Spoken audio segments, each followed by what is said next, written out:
It's not even 8:59 anymore. At 9 o'clock, time to start. Find your seat. Look up front. And after calling it all to order, I will have the House Chair introduce our first speaker today. Well, thank you very much, Senator Orr. Thank you very much for being here. We look forward to the presentations today. I want to just mention a couple of things from the House side. I want to welcome our new ranking member, Representative Drummond, Barbara Drummond. Also, we have two new House members join our committee, Leader Daniels and Representative Lawrence. I'm not sure if both of them are here. I see Leader Daniels. And then we also want to welcome Representative Almond from Tuscaloosa, Representative Colvin from Marshall County, and Representative Stubbs to our committee. Also, Representative Collins, I understand we have two guests we might want to recognize today in the audience. Yes, we're pleased to have a couple of our state school board members. And so if Tanya Chestnut and Tracy West would stand up, and I've not met, so I will look forward to letting you introduce yourself. I'm so sorry. Marie Manning. So we welcome all three of you, and it's nice to meet you. Thank you. This morning, we're going to hear from our education budget presenters. Chancellor Baker is not presenting today. He is recovering from surgery. He'll present at a later date. And so our first speaker today, we have a little bit extra time today too, so we may allow the time to go longer for the presenters. But Dr. Mackey, State Superintendent, the floor is yours. Thank you, Mr. Chairman.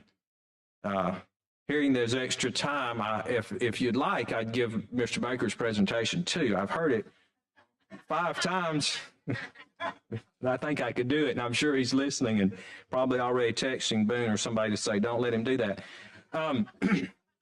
It is good to be here this morning, and thank you for the opportunity to present to you. I'm going to talk a little bit, obviously, about our budget and save some time for questions. As has already been mentioned, and I appreciate the introduction of our 3 board members who are with us today. Ms. Manning, Marie Manning, is our newest board member. She represents District 6. She's from St. Clair County and has that area. It's really from Coleman. It kind of makes a U shape around and ends up over in Cherokee County, and we welcome her. She took Dr. Cynthia McCarty's place, who had served a couple of terms on the board. And many of you know Dr. McCarty, who recently lost her mother, so keep her in your prayers. We also have 2 other members with us. Tracy West serves as our pro tem, and she's from Auburn, represents District 2, that area that goes all the way from Cleburne County down the state line to Dothan, and a few counties inland, but mostly that down the state, Highway 431 kind of area. And then, of course, we have also with us today, Dr. Tanya Chestnut, who represents the Montgomery area and lives in Selma, and that District 5. Actually, half of Mobile County is hers, including Barton Academy. We're going to try to go down there next week and do a visit to some places in Mobile, but all that up the west side to Sumter County and then across to Montgomery is her area. We also have some board members who are listening with us this morning. As you all know, of course, Governor Kay Ivey serves as president of the board. Dr. Wayne Reynolds was not able to make the drive down today, but is the vice president of the board from District 8 and is listening online. And I think that most of the others are also listening online. So a good morning to them virtually, to Belinda McCrae in District 7, Dr. Yvette Richardson in District 4, Jackie Ziegler in District 1, and Stephanie Bell in District 3. And as I mentioned, we have 3 who are with us here this morning. As we go through, is somebody, there's not a clicker up here, so is somebody going to advance the slides as we go? It's going to be, right here. Thank you, and I'll advance myself. So if I'll jump right in. I want to talk just a little bit about where we are and where we've been. I'm going to talk a little bit about our strategic plan and where we are with that. Obviously, the budget numbers, and I've been asked by the chairman to give an update. You'll see at the back of your book a few slides on what we're doing now in implementing the Literacy Act, the Numeracy Act, and also the Charter School Commission. And we do have the chairs of the Charter School Commission and the Literacy Task Force and Numeracy, or Early Elementary Math Task Force, with us today. We start with some good news. There's lots of work to be done. Most of the presentation is going to be about the work that needs to be done, but we do have good things that are going on in Alabama, and I wanted to point those out. This time last year, I mentioned to you that we were ranked number 6 in the nation in financial literacy. We moved up a space this year to number 5, so we feel really good about that. As you know, we require financial literacy in high school as a high school graduation requirement. We're one of the few states that does that. We're ranked number 1 now in graduation rates. You'll see an article in here by the Washington Post that's a bit of a passive-aggressive slap, maybe. It says Alabama and West Virginia lead the nation in graduation. Is it true? And if you read the article, they say, yes, it is true. It's because of the changes we've put in place that we really do have really good graduation rates across the state. We're going to talk a little more about how we want those graduates to be better prepared in the future. Alabama, as you know, rose 12 spots on the nation's report card, and we'll talk a little more about that. We're number 6 in computer science. We were one of the first 9 states to adopt all of Code.org's computer science requirements, and so we are pushing that out across the state. And I have a report in here on computer science for you too that's in your supplement. And then, of course, we are very proud that we're number 5 in the nation in growing the National Board Certified Teachers. You're investing a lot into that, so you need to know how that's going. One of the struggles we have with that is, unfortunately, they are continuing to concentrate in certain districts across the state. So we have about 24 districts that don't have a single National Board Certified Teacher, even though you have stepped up and answered the call for us and give extra money. If a National Board Certified Teacher will go to a high needs district, they can get an additional bonus above the $5,000 bonus, another $5,000. But still, we struggle in getting National Board Certified Teachers to those high risk districts. So I'll talk a little bit about that. But I did want you to know that the work that you're doing is paying off. It is making a difference. This is the 5th of these presentations that I'll be making to you as state superintendent, and I feel really good about where we are. But I would tell you this, if 5 years from now we are at the same place we are today, we will have failed, because there's a lot more work that needs to be done as we go forward. I want to start my presentation actually doing a little bit of a history lesson in the federal funds and where we are, because I think it's important for these committees to understand how the federal funds and state funds are interacting and how they will continue to interact for 1 more year. And then we're going to have that funding cliff that we've been talking about now for 3 years with federal funds. So you see, I know it's hard to see this up here, but you can see maybe better in the book. There have been 3 tranches of federal money: CARES Round 1, CARES Round 2, and then the American Rescue Plan. The first 2, of course, were passed under President Trump by the Congresses. The first one was passed early on during the COVID pandemic in spring of 2020. The second one was passed in December of 2020. And then the third one was passed after President Biden became president later in the spring of 2021. So all of Round 1, you see the red check marks, that money's been spent. I've presented on that before. I won't go back through it. Of course, I'd be glad to entertain questions.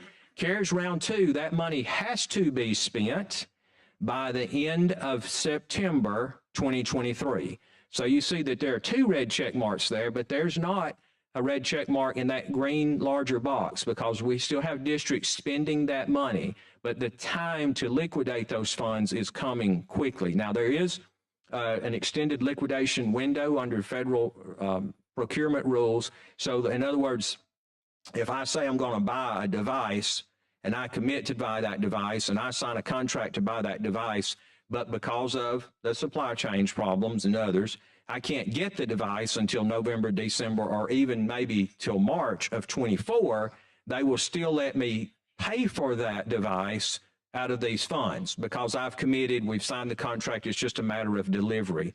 That has been a problem for our districts. But the end of that time frame is coming. The big bucket, this is on purpose because I want you to see that biggest box on the page is ESSER 3 funds, which is what we're currently dealing with, and those don't liquidate until the fall, September of 2024.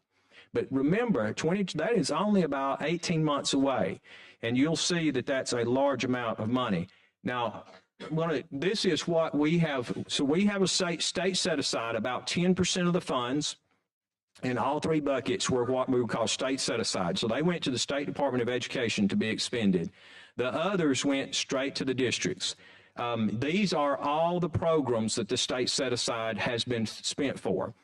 All of it, eventually, it all goes back to the districts. These are all programs that we're doing for the districts, but some of them are still ongoing and will be ongoing through next summer. But then you're going to see this money again running out. So these are our state revenues, state set-asides. So here's an example of what I'm talking about. If you see on that green side, these are the number of kids who are going into summer camps. I'm going to talk more about literacy in a few minutes, but we have, this last year, you see 6,300 kindergartners, 8,700 first graders, 8,400 second graders, and 8,200 third graders who are going to summer reading camps. That's something we're very proud of. Our literacy, the Literacy Act requires these literacy camps, but they have been welcomed by the districts, by parents, by principals and teachers, because we're paying for high quality reading instruction in the summer. But if you look over to the next slide beside it, this is what I want you to see is changing. So in 2021 and 2022, you passed the Literacy Act. You gave us the funding to pay for summer reading camps, about $18 million in each of those years. In 2023, this year, so in the meantime, the federal funds came down, and we met with the budget chairs at the time, probably talked to this whole committee about it, and said, you know what, we've got federal funds, we can take care of that. So you don't have to spend state funds on summer reading camps in 2023 or 24. We're going to use our federal ESSER state set aside for that. And you see that dark blue bar, that's what we've done. In the meantime, of course, the legislature was great in giving us the Numeracy Act. Well, that's been very well received too. But of course, we'd already committed the federal funds, so y'all are giving us state funds for summer math camps. So we've had to add 2 columns there. So you're going to see that we would have covered the summer camps with federal funds, but now we're going to need extra state funds. But we've already worked that out for these next 2 years. But in 2025. The summer reading camps and the summer math camps will all become a state responsibility again, because the ESSER funds will be gone. And so what I want you to see is that we're going from relying on federal funds to pay for those camps 2 years. And I know some of you are saying, wait a minute, Dr. Mackey, we're only talking about the 24 budget today. But of course, as you think about it and plan down the road, realize that by 25, this body will be having to pick up $48 million for summer reading and math camps that we're currently not having to spend out of state funds. And I just want you to see that, because we're always thinking, we are right now in our department working on the budget cycles and thinking ahead what we're going to need for computer science, for reading, for numeracy, for professional development in 27 and 28. That's where we're always trying to focus on what's coming down the road. And so we see this time's going to come when the federal money's going to go away. Now, that being said, one more slide here. The federal funds are out there. As you probably know, if you don't know, go to our website, and you can track down under federal programs, and you'll see immediately when you pull it up, the third tab is COVID Relief Funding Dashboard. So this has been up for many months. Some of you have followed it. I know that there are media in the office who've been, media in the room who've been following it. But every district, every sub-plan, there are hundreds and hundreds of lines of data in here, is listed there. So you'll see this is actually a district, this is Gulf Shores. They have thus far to today, of their 3 tranches of federal funds, they have spent 66% of their funds. They were allocated under the federal funds, all 3 tranches together, and each, when I say, I'm talking about the 3 big buckets, but there are lots of sub-programs under them. You see the sub-programs listed at the bottom. So they were given $5.03 million. They've spent $3.33 million. Now, one of the concerns that we have, that we're sharing with superintendents, is that we have districts that today have only spent about 25% of their funds. Remember that they still have 18 months, but that means in the next 18 months, they have to spend 75% of their money. Some of that is supply chain issues. Some of it is people issues. So one of the big things that districts are encouraged to spend their money on by the U.S. Department of Education is people, hiring more people. And some of our very rural communities can't find more people to hire. In other words, they're even having a hard time finding teacher assistants, not just certified teachers. I'm going to talk again, I'll get more into the teacher shortage in a minute, but they can't find teachers' aides in some of our communities because the job market's just so tight and there aren't people there to do the work. So if you can't find people, even if you have money, I'm over 30 years in education. It was 20 years ago this year I started as a local superintendent this spring, and I never thought we would see the day that we would have more money than we had people. When I was a principal, it was not uncommon. One year, I know I had 80 teaching applicants for one opening in 3rd grade. The trouble was I would like to have hired, I had money for maybe one, and I'd like to have hired 3. The problem now is we have the money, but can't find the people to match the money.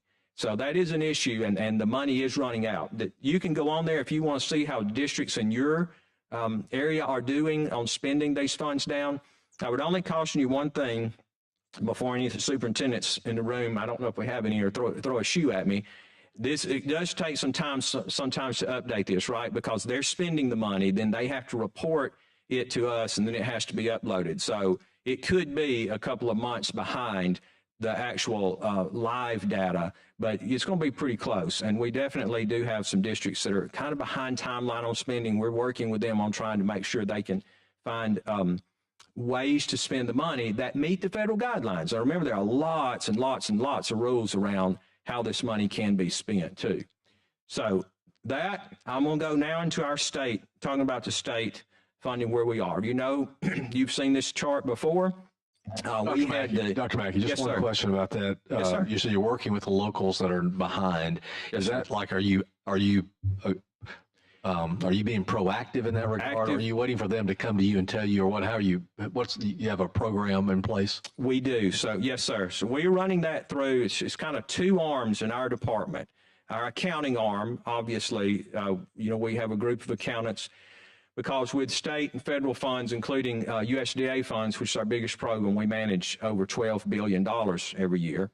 And so we're proactively going to them and saying, you are behind on spending your time. Do you need to modify your plan? So they've all turned in a plan on how they're going to spend every penny of the money.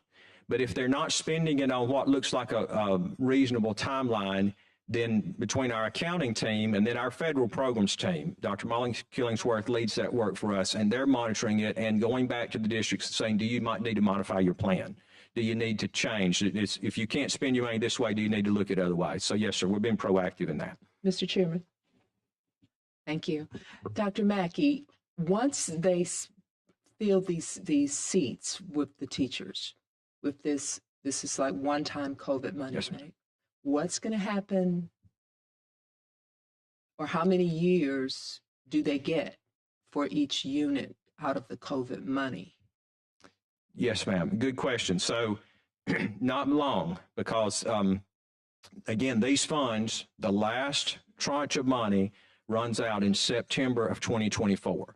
There will be an extended liquidation period that the U.S. Department of Education has not yet announced exactly how that will be done. But actually, we had a state chiefs meeting 2 days ago to talk about this, and we're meeting with the secretary next month.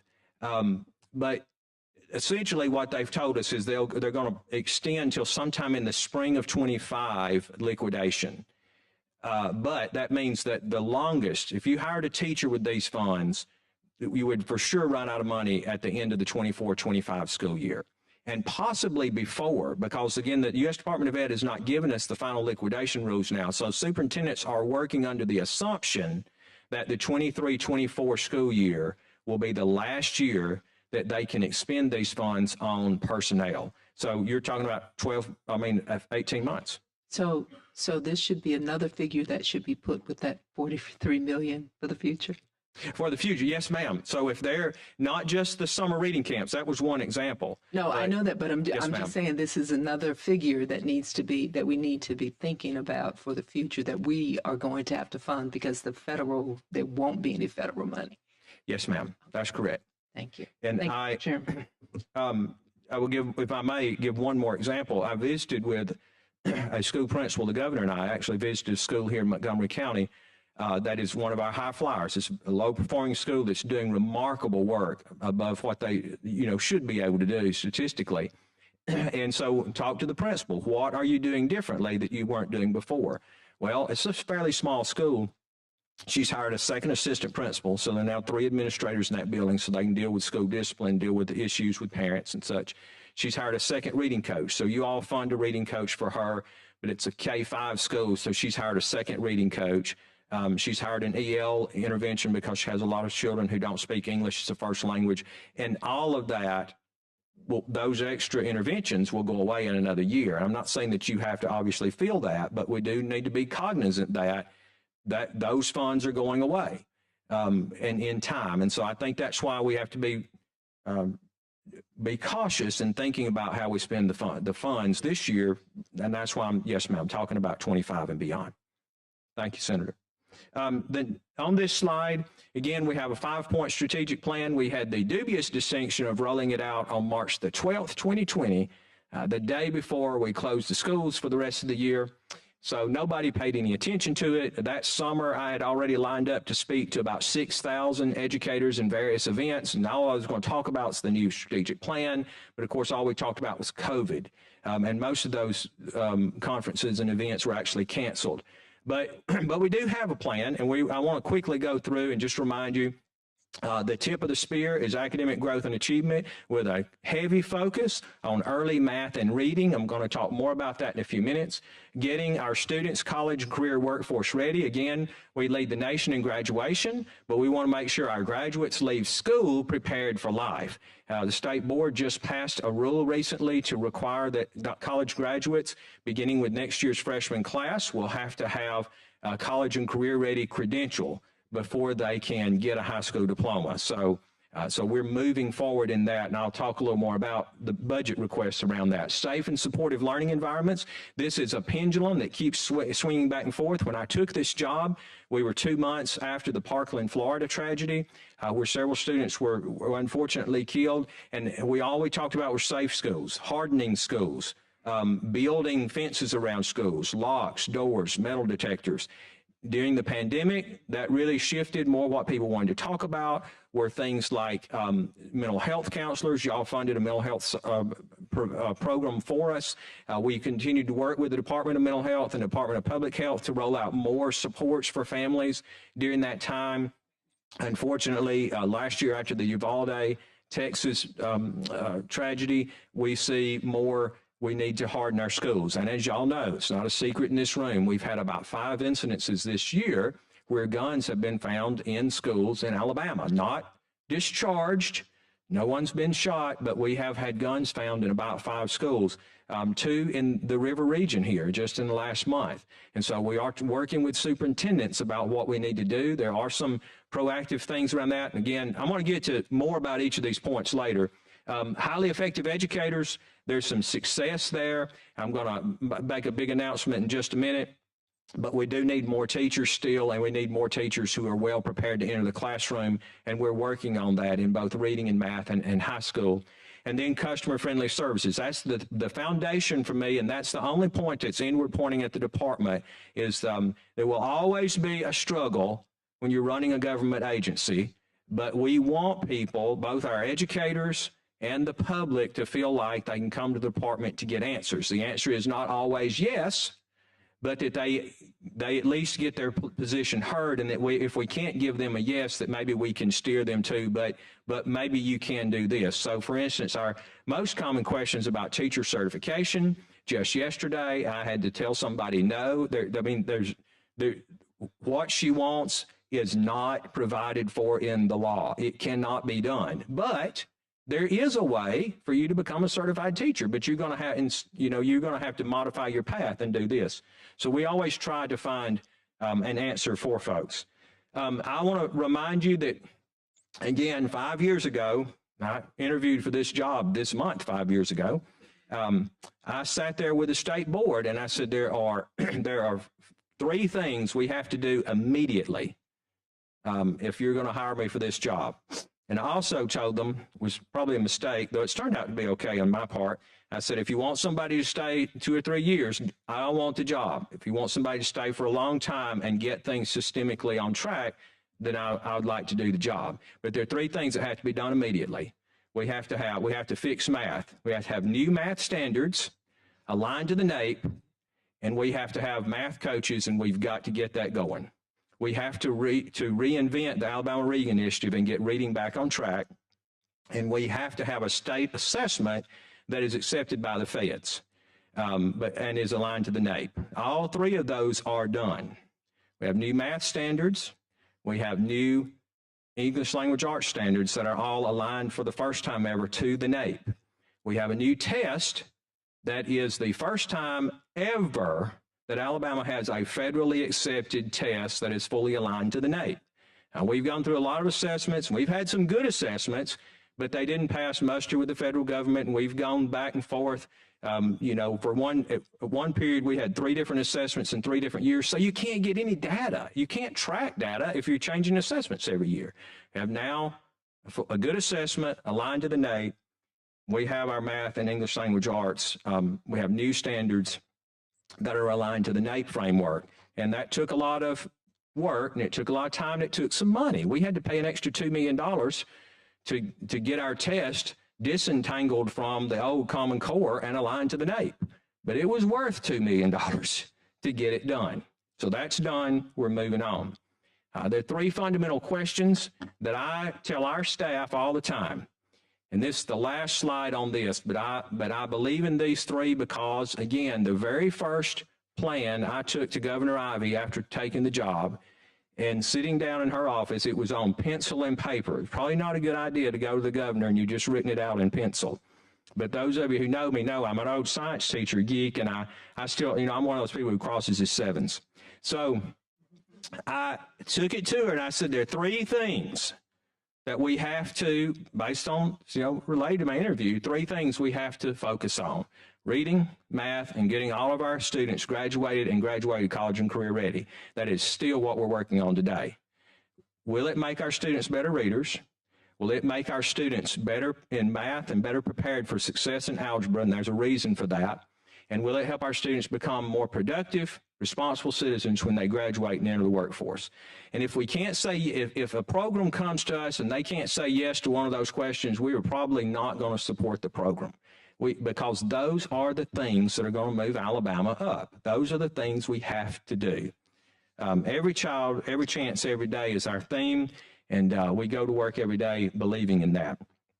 Again, I'm going to talk a little bit about achievement now, and I'm going to ask you for money around achievement.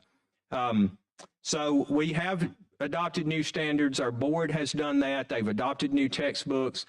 We are ranked #1 in the nation for COVID recovery. You may have seen that study. It was done by Stanford University, where they looked at all the states before COVID and after COVID, and they said that Alabama had less, we had less regression and quicker gains after COVID than any other state. And we're very proud of that. In some of our districts, I think of the top 10 districts in America, 6 of them were from Alabama. Now, it doesn't mean that they're all 6 at the very top.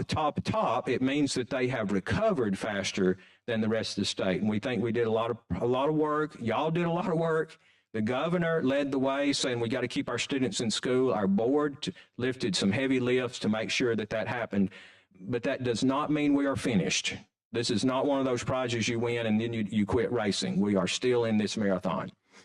We've added more schools to AmSty. We've got 78% of our 3rd graders reading on grade level, and we have 8,200 students in summer camp this year.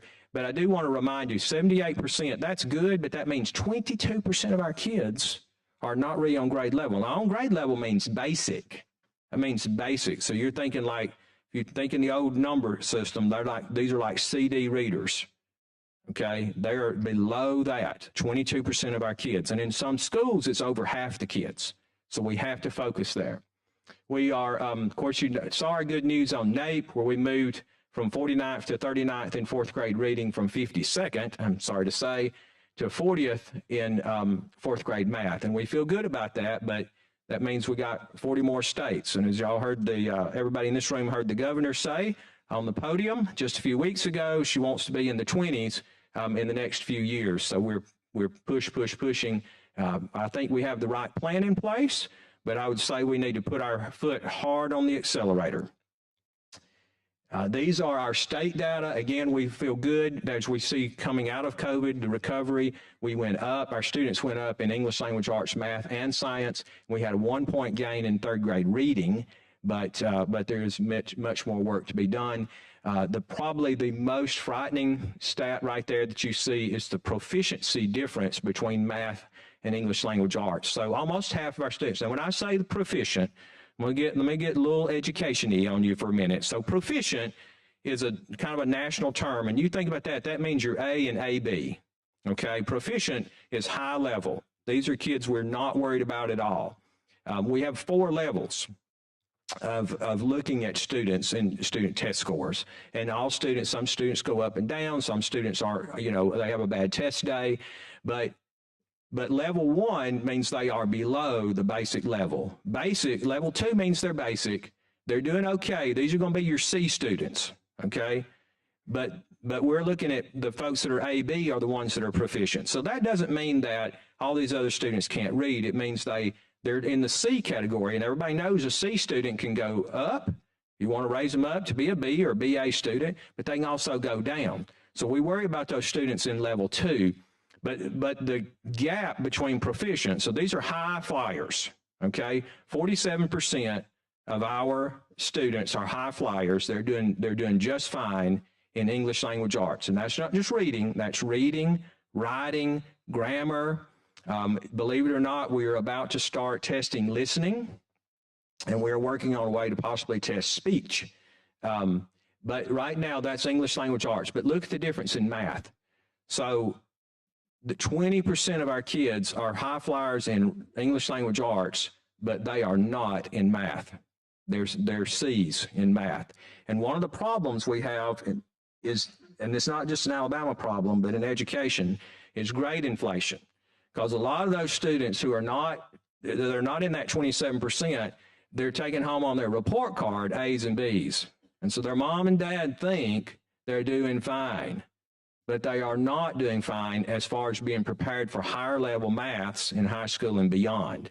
So that's an issue that we're working on. And again, not just an Alabama issue, but it is an issue. As an old science teacher, I'm glad to see science right in the middle. It split the 2 of those at 37%. Here's what we're asking for. This, of course, is the board's request. You know this is a moving document. We start in July working on the budget that you will see the next March. We have to present it to the board the first time in August. The board has to adopt it in October to get it to the executive budget office in November, by November 1st. And then, of course, you get it, you'll get it next week. So a lot of things happen in between, but these are things we're looking for. I won't go into each line items. I'm going to move on, but let you ask questions if you want to later. But you'll see we've asked for some big increases, especially in numeracy, but that's because we'll be rolling out more coaches next year. So we'll be growing that through a couple more years. I want to talk about college and career workforce readiness. Again, you've seen some of these statistics you saw up front. Look, we're doing really well in computer science and financial literacy, in positive placements in career tech. 83% of our students take at least one career tech class, and we issued 20,000 career tech credentials last year. But we do have to do better because we want every student to get a credential. We've added 70 career coaches. You're going to see a big request for more career coaches this year because we'd like to have one in every high school. These are the indicators for college and career readiness that the state board just passed. You'll see we peaked in 2019. We took a dip in COVID, and we were not truly surprised by that because what happened was when we didn't finish school in 2020, well, we finished school, but seniors, if you'll remember, we let seniors who were passing graduate with a diploma based on the score they had on March 13th, 2020. So some of them, they were still like they were in a welding course and they needed to take their credential test to the end of the year. They didn't come back to school to take their test. And so they didn't count as credentialed. they graduated, but they didn't get their credentials. So we did see a slight dip from 19 to 20. We had a little bit, and so it's hard to see there, but it actually does tick up a little bit in 21. The 22 data are in final stages right now. We think you're going to see that we'll come back, way back up, close to where we were in 2019. But still, look at that number on the side, 80%. It means there is a gap between the students who graduate but don't have one of these 9 credentials to say that they're ready for life after high school is about 12 to 15%. So those students have to have a credential. And in some high schools, it's more than half the kids.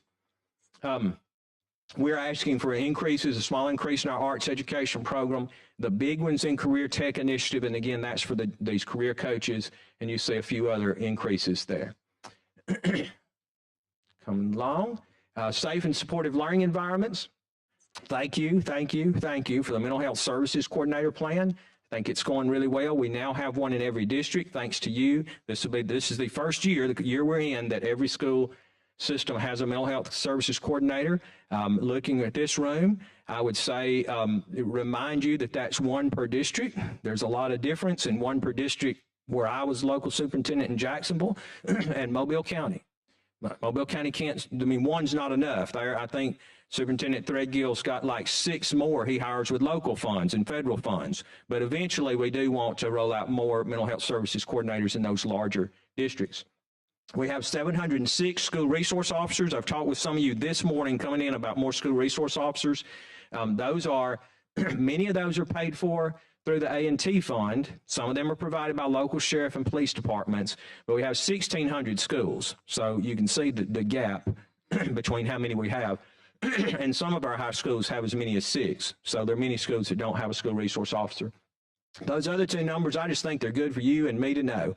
Every year we drive almost 88 million miles on school buses, transporting about half our students every day, and that does not include field trips and ball games.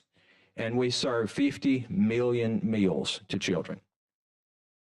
This is the SAFE plan, the SAFE Council plan that Governor Ivey convened the SAFE Council. Again, one of my first duties was to chair that along with Secretary Taylor from ALEA. And so we're still working the same plan, but you see there's some of those. Now, so for instance, getting school resource officers in every school, we don't have that. We do have district safety coordinators in every district, and we have 7 state specialists that go around and help them develop their proactive school safety plans, and then we have an incident and do a reactive plan. But we do not fund school resource officers. Mental health, I talked about nurses. This is the increase to put a nurse in every school would take about another $10 million. Our highly effective educators, you see this, we have 3,100 teams teachers. Now I want to go to another slide, and I'm going to come back. They put the slides in the order I asked, but now I've changed my mind. I want you to see this. So we're working very hard. We actually have a private firm on a very small contract working on a teacher campaign. We're doing social media right now to try to recruit young people into teaching. It is working. The College of Education numbers are up. I talked to Dean Hilewich at the University of Alabama just 2 weeks ago. His numbers are up significantly. We are beginning to see a resurgence in young people, 18 years old, going to college to become a teacher, the traditional way, the way I did it. But that is not enough to fill the hall. So we're having to also look for second career people and career changers. Look at where it says greatest shortage areas. I believe in every year of my career until this year, that has been special education, math, and science. Those are the top 3. Forever they were. After the TEAMS Act, it's now special education, early childhood, and elementary. And you see exactly how many in the fall superintendents reported short. So in the fall, we had 300 open positions across the state for special ed teachers. And even if we hired those 300, I'm not telling you that would be enough special ed teachers to cover every need. I'm just saying those were jobs posted that they couldn't find a person for. And then those other 2, 104 early childhood teachers and 183 elementary. Now, just remember, early childhood for us is not pre-K. That's kindergarten through 3rd grade.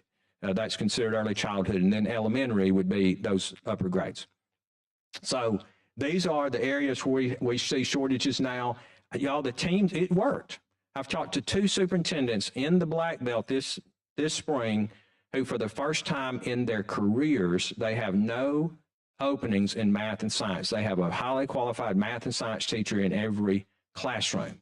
It doesn't mean we don't still have, that we don't still have work to do, but incentives work. We've had career changers. We've brought people in from Virginia who retired and came back home to live close to mama and teach science at home.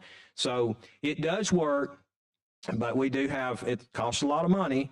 And we still have shortages. We still have places where we struggle to get them, but it is helping.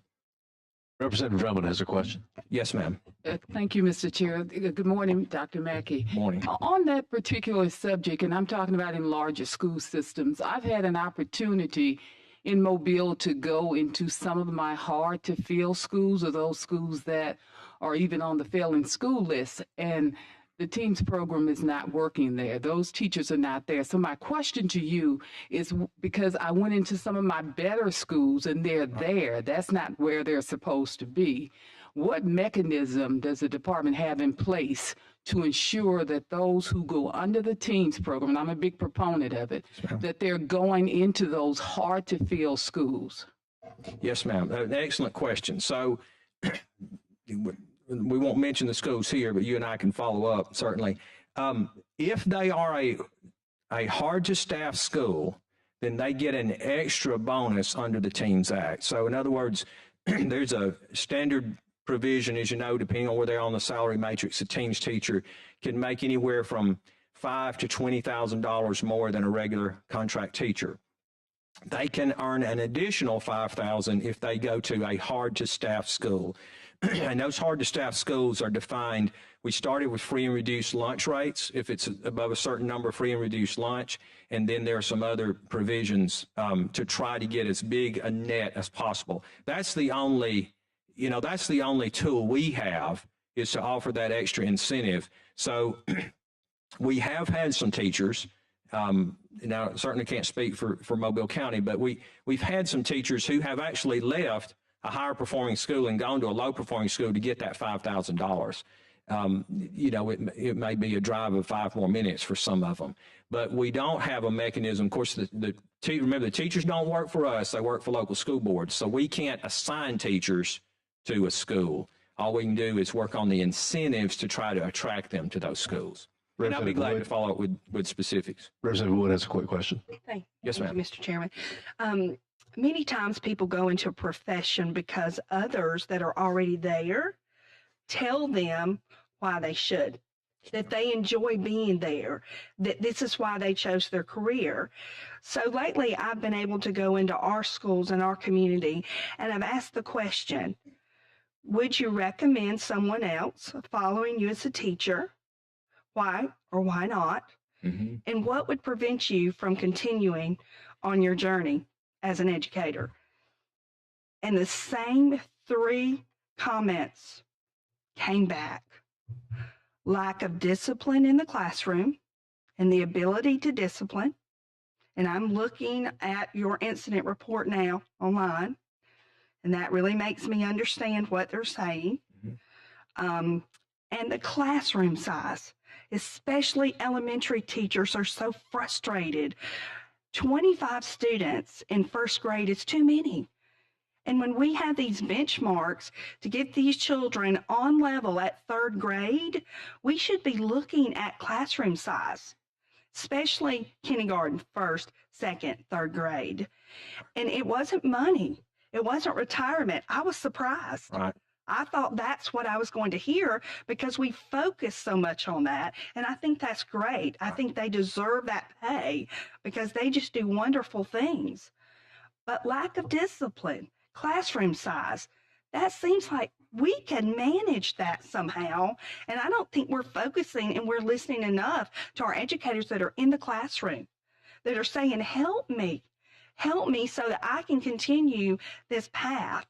So I think we need to look and broaden why we have a teacher shortage. Yes, ma'am. Why do we have the shortage? And see how we can change some things and alleviate the pain that they're feeling inside the classroom. Yes, ma'am. Thank you. Thank you, Yeah, Representative Wood. thank So, you. Excellent point. Yes, sir. I'll move on. I do want to say we're working on those things. There's no question across the state, this changes from school to school. Discipline after the pandemic is different than discipline before the pandemic. It's very bizarre, but simple disruptive behavior and not serious incidences. Serious incidents, they stay pretty steady in most places, but low-level disruptions, lack of attention, those things we're hearing more and more from teachers, and they're difficult. You don't suspend a kid because they're not attentive class, but we are having to rethink those things. So believe me, I hear you, and I've heard from those educators, probably many of the same ones. Class size is something we'll address here in the budget. I'm going to get to in just a minute, and we do hear that all the time, that you need more adults in a school. It goes back to my answer to Senator Figures a few minutes ago. That was a school that has fixed that problem for themselves, but using federal funds. And they're concerned about what it's going to look like in 2 years. So thank you, ma'am. Point well made. I'm going to move on quickly. You'll see, though, here, we have asked in our budget proposal for $264 million to add about 3,000 teaching positions across the state. So that gets, I don't know, I promise I didn't text Representative Wood and ask her to set me up, but she did.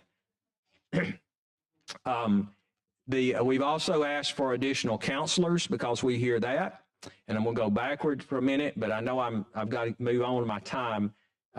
We have also asked for additional assistant principals. That's one of the main things we've heard. It goes back to what Representative Wood again just said about discipline, that schools don't have enough administrators. Many of our schools have one full-time principal, which y'all changed the law about a dozen years ago and said every school gets a principal, even if they only have 75 kids. Every school gets a full-time principal. Thank you for doing that. Before that, we had schools that didn't have a full-time principal. But now we're asking that every school that has at least 250 students gets a full-time assistant principal. Now, 250 is our cutoff. In the old days, you could have a school with 60, 70 kids. That was that's left over from the Depression era. We will not, under our State Department, State Board rules, we will not let a district open a new school with less than 250 kids. They have to have 250 kids to have a school, unless they're a charter school. We have charter schools that are much smaller, but standard schools have to have 250 kids. But we have schools that are grandfathered in that have been a school since the early 1800s, and they only have 75 kids in them. So that is a problem. I'll move on quickly because I know I'm running out of time. I have run out of time. We are working on, again, things in the department to try to make our schools more friendly. We're really happy about our Purple Star School program. I want to brag on y'all for that. You give a little bit of money. It only takes a little bit, but these are our military-friendly schools. We started this program last year. We had, we had about 80 schools, I think. I actually have the number somewhere. And we now have more than 100 more that have applied. Schools want this designation at the federal level, and we're now in the top 5 in America in Purple Star schools, and we may overtake the top school this next year. So that program's growing really fast. Costs a little money, but it's great for our military support. And again, this, I just want to mention this. We asked for an increase in materials and supplies. It's $900 per unit now. That was $0 in 2011. So y'all have done great work. But we're trying to hit the $1,000 mark. It's at $900 now. We've asked for an increase in OCE, which is the only discretionary money that local boards and superintendents have, and it's an increase in transportation operations. You'll see this. I won't go into it, but this is money we've talked to the Executive Budget Office about for the supplemental budget that you'll be dealing with later, including some extra money for those math camps this summer and going forward. And then I just want to mention school construction, $500 million. We think that the price of construction has gone up so much that folks are not able to cover with their bond issue money the projects they had in mind. So we'd like $500 million to pay for that difference. And then school safety, $10 million that would go mostly toward hiring school resource officers. And This brings me to the last part, Mr. Chairman. I'll leave it up to you. So I have some slides on the Literacy Act, the Numeracy Act, and the charter school, where we are implementing charter schools. Again, we have the chairs of those bodies here, and I'll leave it up to you, Mr. Chairman, how you want me to proceed. I know we're short on time. Oh, do one. Yeah, we'd like to hear it. Thank you. Okay, I'll go through them quickly then and let you ask questions. So the Literacy Act, this is where we are in implementation. We have this year, we identified spotlight schools. To be a spotlight school, now you're not going to see the most well-funded districts in the state there. These are schools that are performing above where they should be, well above where they should be, because they are implementing to the T the science of reading. They're getting their teachers trained, they're choosing the right curriculum, they're doing the work. Please hear me when I say they are not the only ones. There are other schools out there, but we wanted to highlight schools. So those strugglers who are saying, I've got to go see how this is done, we don't want to beat those principals over the head. We want to give them a place and say, go here and see. There are some districts, and I especially want to point out we had 2 districts, including Shelby County. It's one of our 7 largest districts. The whole district, every elementary school, we couldn't pick one. They're doing such a good job at implementing the science of reading throughout the whole district. And so you can go to their schools, you can go to Vincent, you can go to Chelsea and see high quality reading instruction going on. We have 18,000 teachers in letters certification, 97 CALTs that are going through the program right now. We only had, I think, 42. And we had, at one point, we had close to 0 in the state, and then we had 42. And again, you're paying for these programs through funding the Alabama Reading Initiative through the Literacy Act. These are the Literacy Task Force members. And again, the chair of that task force, Sonia Yates, is with us today. She is a CALT herself, also a certified academic language therapist, and has taught children to read. And she's taught children with dyslexia who have severe reading difficulties to read. So kudos to her and the others on the list. This is what we're doing with higher ed right now. Representative Collins is representing the legislature on a small group that we have called the Path Forward. We were one of 5 states that were invited by the Hunt Institute to work together to improve higher ed, our higher ed preparation of teachers of reading. And we're meeting monthly. We actually just met last week. Those are mostly Zoom meetings. And also one of our board members, Tracy West, who's with us today, represents the board. And then the other folks are inside our department, and one higher ed person from the dean at the University of North Alabama is on that, Katie Kinney. And then you'll see we've formed a higher ed task force. So the higher ed task force, how it's different, these are higher ed people mostly. These are professors of reading, along with some folks who were chosen by the Barksdale Institute, from which is, they're sunsetting this year, but you remember they are a special program that was funded through the Barksdale Fund at the University of Mississippi. Mr. Barksdale has pulled the funding for that as he's moving into other philanthropies, but they got us set up because we were the only state in the nation that went in and did a deep dive into every college of ed. We have 25 of them to see how they were implementing the science of reading. And they're all making progress, but there is work to be done. There's a lot of work to be done in some areas. And the big problem is this. You require by law that every institution have 9 hours of reading instruction for people who are going to teach special education, elementary, and early childhood, which is great. Kudos to you for doing that. Many of our institutions at the time were only doing 6 hours, and so they had to change their catalog and go to 9. Thank you for doing that. The next step is, what are they learning in those 9 hours? So the higher ed task force and the path forward, we're working on, we're maintaining academic freedom. So all my college people behind me, again, don't throw your shoes, but we want to make sure that when they go into that class, it doesn't matter if it's at Jacksonville State or the University of Alabama or Spring Hill College. If they get a degree from that college, we need to know that they have been prepared to teach children to read, and that they've all been prepared in a similar manner. Doesn't mean they all have to have the same exact textbook, but we cannot guarantee that now. We've got adjuncts, we've got tenured professors, we've got professors with different backgrounds, and we need to be able to guarantee that in every then everybody finishes those 9 hours. There's a certain canon of work that they have all been introduced to and completed. Now, one of the things the state board did is they adopted last year, 2 years ago, a much more rigorous test that those people have to pass before they can become certified teachers, called the Foundation of Reading Program. It was developed by the state of Massachusetts several years ago, and we're one of about a dozen states now using it. So that will, in and of itself, push the work up. The old test we had was a good test. It was called the Reading Praxis, but the Reading Praxis was mostly focused on comprehension skills, whereas this test is more focused on basic science of reading skills, in my professional opinion. Doesn't mean it's true, so those who are listening, don't sue me, or do. Okay, Numeracy Act, this is the timeline. In 2022, you see what we did.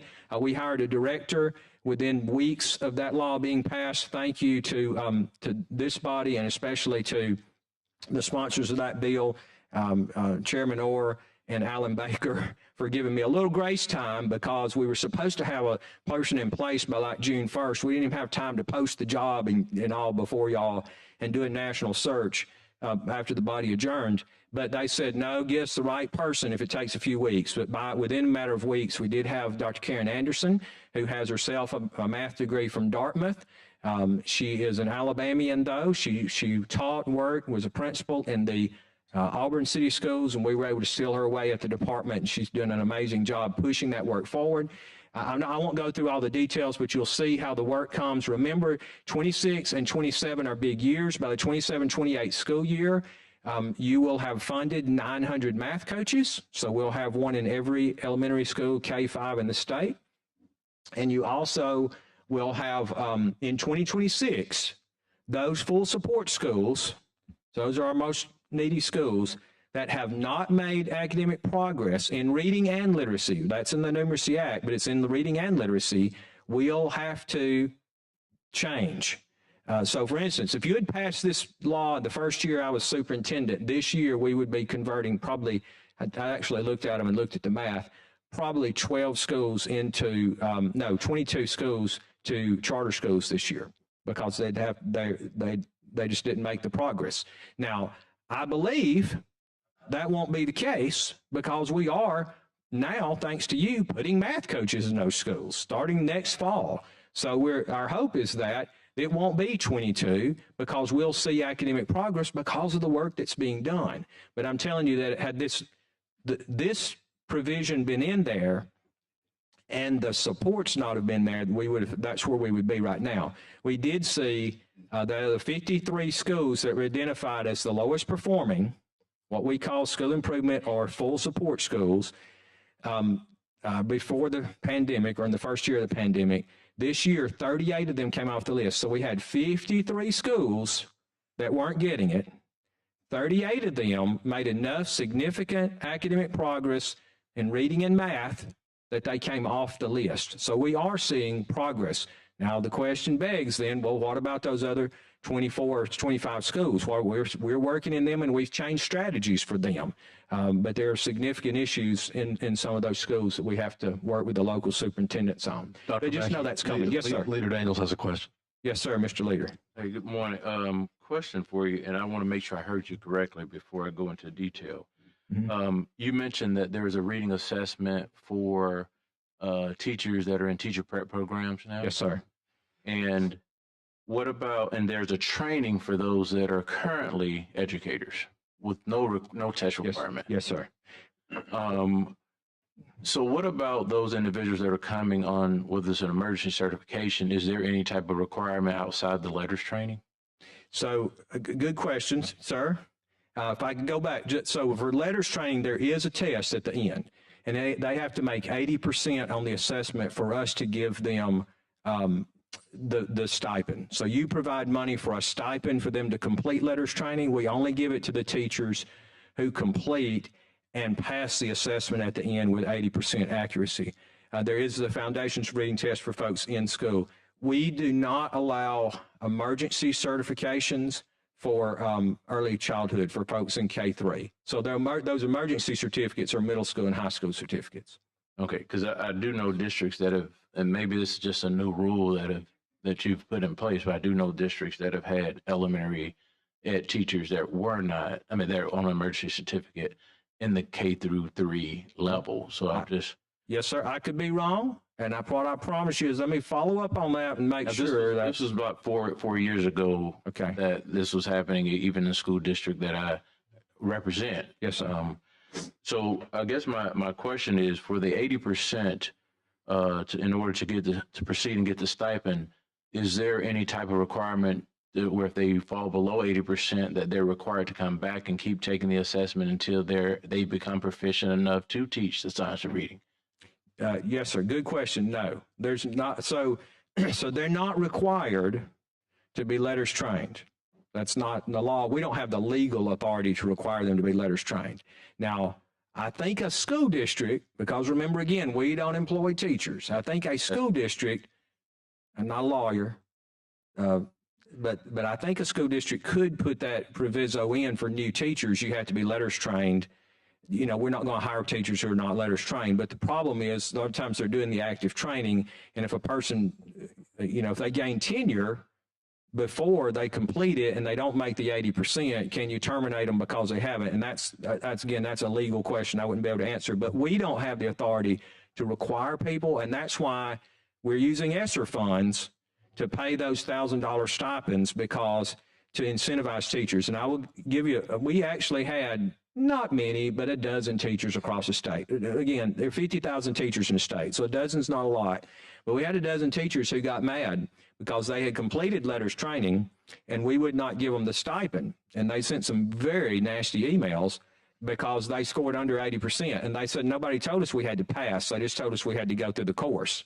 Well, I said, well, that you're not getting your $1,000 until you pass it, and you can go back and take the assessment again. But so we are holding their feet to the fire that way, but that's the only method we have. So I see a number of holes through this process. I don't see a one-size-fits-all approach, or from an assessment requirement standpoint, from, you know, the higher education institutions being required to have their practitioners or teacher prep programs go through this. Then we don't require this for those individuals that are currently teaching. If we're looking to solve the problem for the science of, teaching reading, then I think we have to have a more uniform approach if we want to yield the results that we need. And the other thing is, have we looked at districts? Do we have any data available to show that the number of teachers that have gone through the letters training, is that public information? Yes, sir.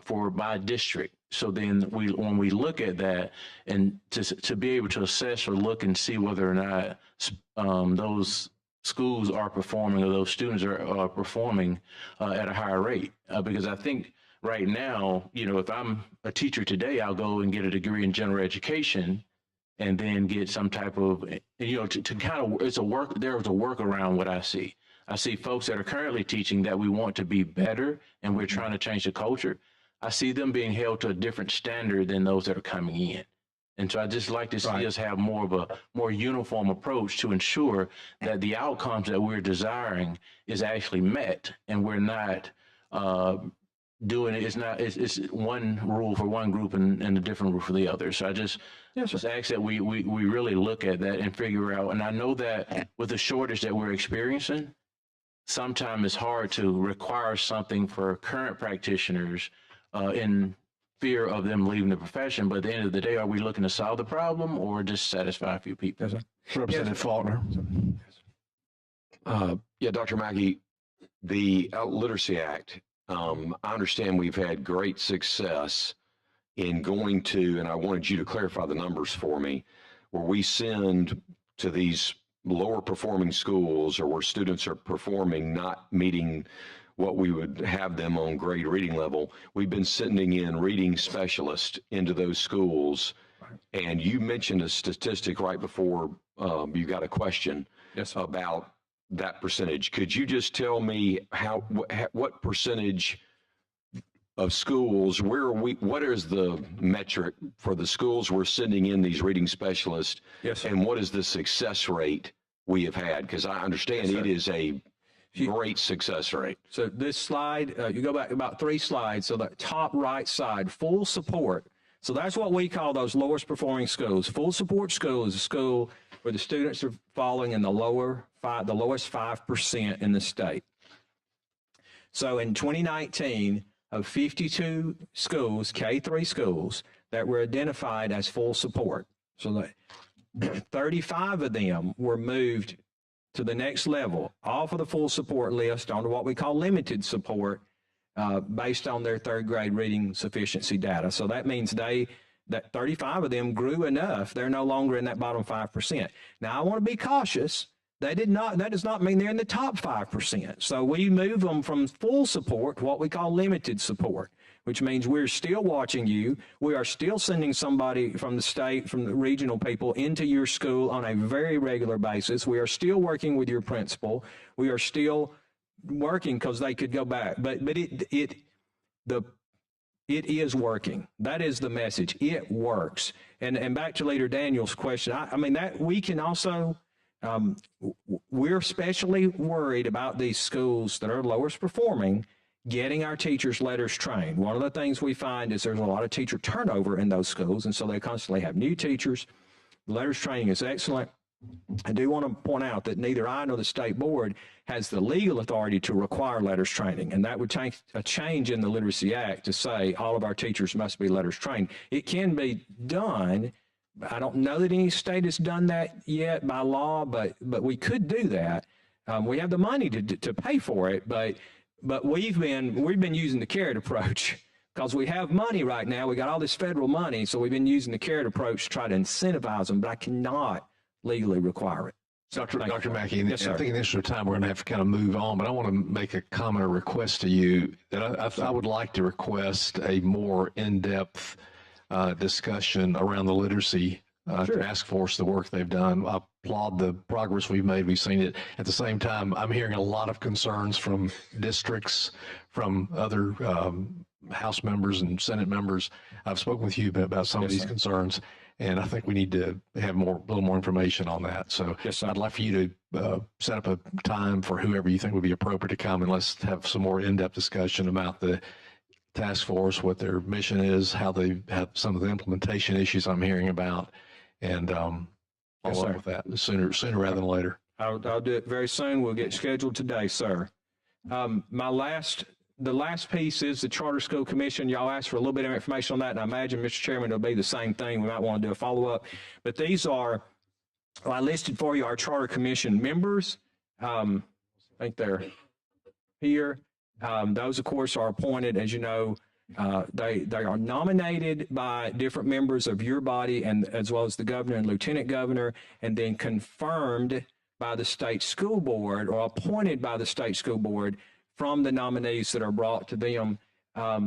We have right now, this is the list of the charter schools that are operating on your left and where they're located, and how many students they have. And then we have two that were approved to be opened this fall in 2023 by the Charter Commission, Barnabas in Dothan and Covenant in Mobile.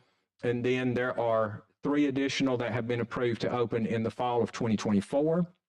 The districts at the bottom are school districts that have signed up and said they want to authorize their own charter schools, and that's a district choice. We don't require districts to be charter authorizers, but they can be if they want to be. The caveat in the law is they can, if a district's a district charter authorizer, then if somebody wants to set up a charter school in that district, they have to go to the local board, and if the board turns them down, they can appeal to the state commission. If the local board is not an authorizer, then they don't play any role in it, and the charter application goes straight to the commission. So that, Mr. Chairman, brings me to the end.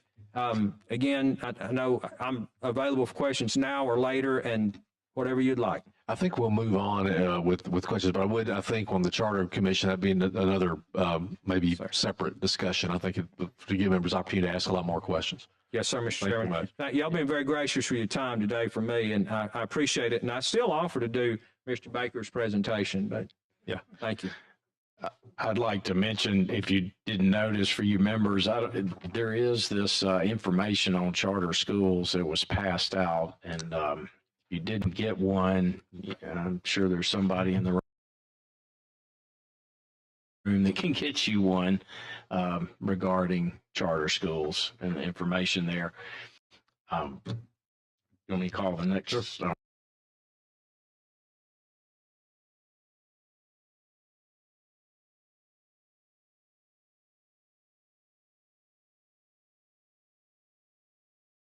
Thank you.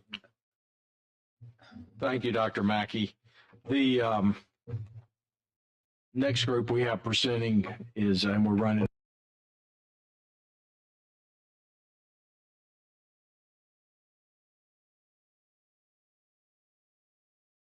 a little bit of behind schedule. We'll finish this one at 10:30 and then have Dr. Cooper come at 10:30 instead of 10:20.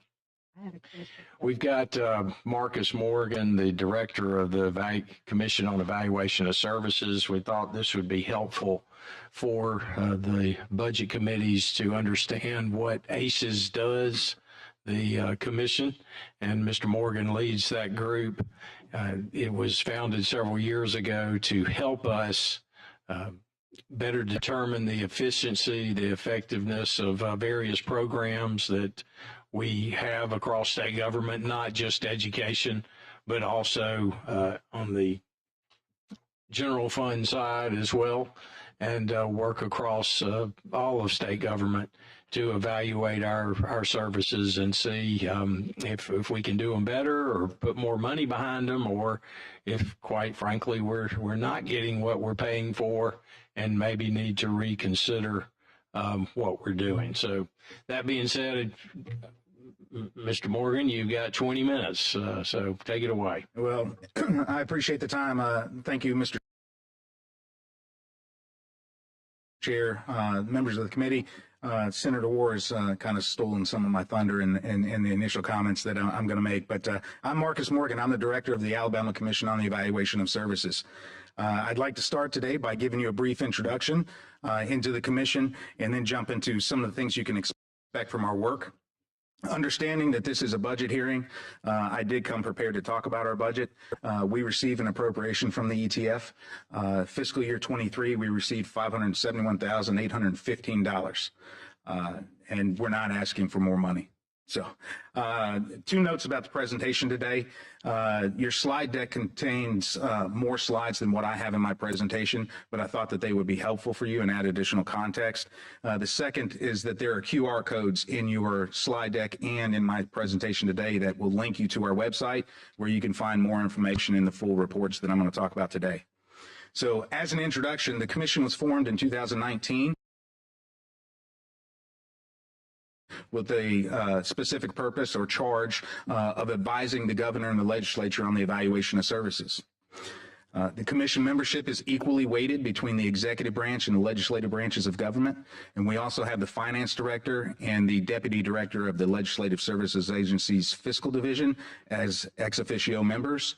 So in total, we have 14 members on our commission. Including myself, there are 4 staff members that conduct program and performance evaluations. Evaluations seek to answer, as Senator Orr said, is a program or service working or is it not? If it is working, should it be expanded? If it's not working, how can we improve it, or should an alternative approach be taken? We report the answers to these questions and others to our commission by way of findings and recommendations.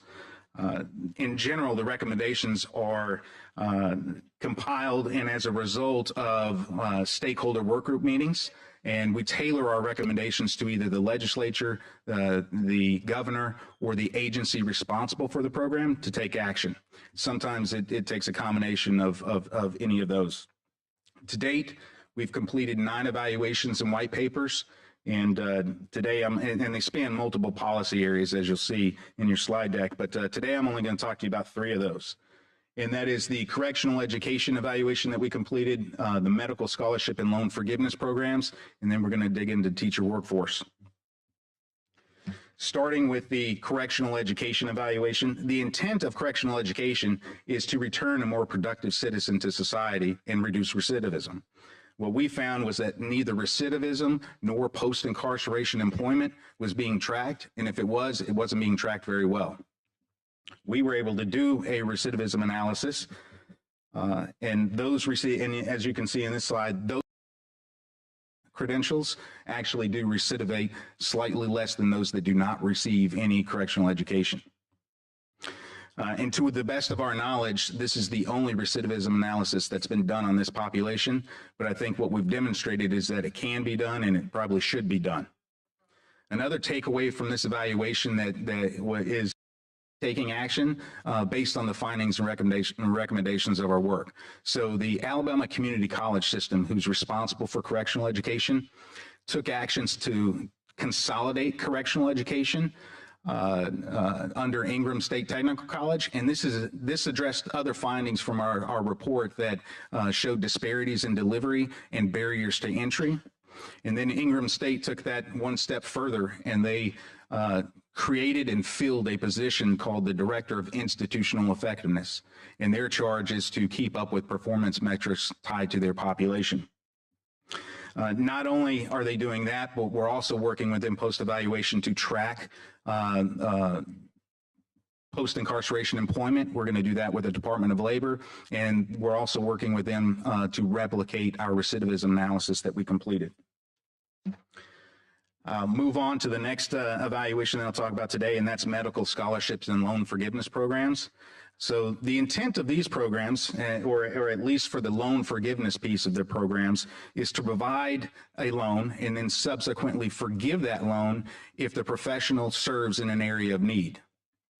What we found is that in this evaluation is that success or effectiveness is largely dependent on how you define an area of need. I'm going to use the dental board as an example, but I think any of the boards that we found, you could use, you could substitute their maps for any of the others' maps. So a broadly defined area, and if you'll see on the left of this slide, the HPSA primary dental shortage, which is defined by HPSA, you can see that the entire state, it's denoted in pink there, the shortage areas. The entire state is essentially in a shortage area for dentists. The blue dots represent placement by the board. Let's see, the Alabama Dental Loan Forgiveness Board, I think is, and I might have just botched that, but the Loan Forgiveness Board within the dental program, that's their placement of their professionals. On the left, it appears that they're very effective, but that's a broadly defined area of need. To the right, the dental board created a dental shortage index in 2021. Those are denoted in counties in red.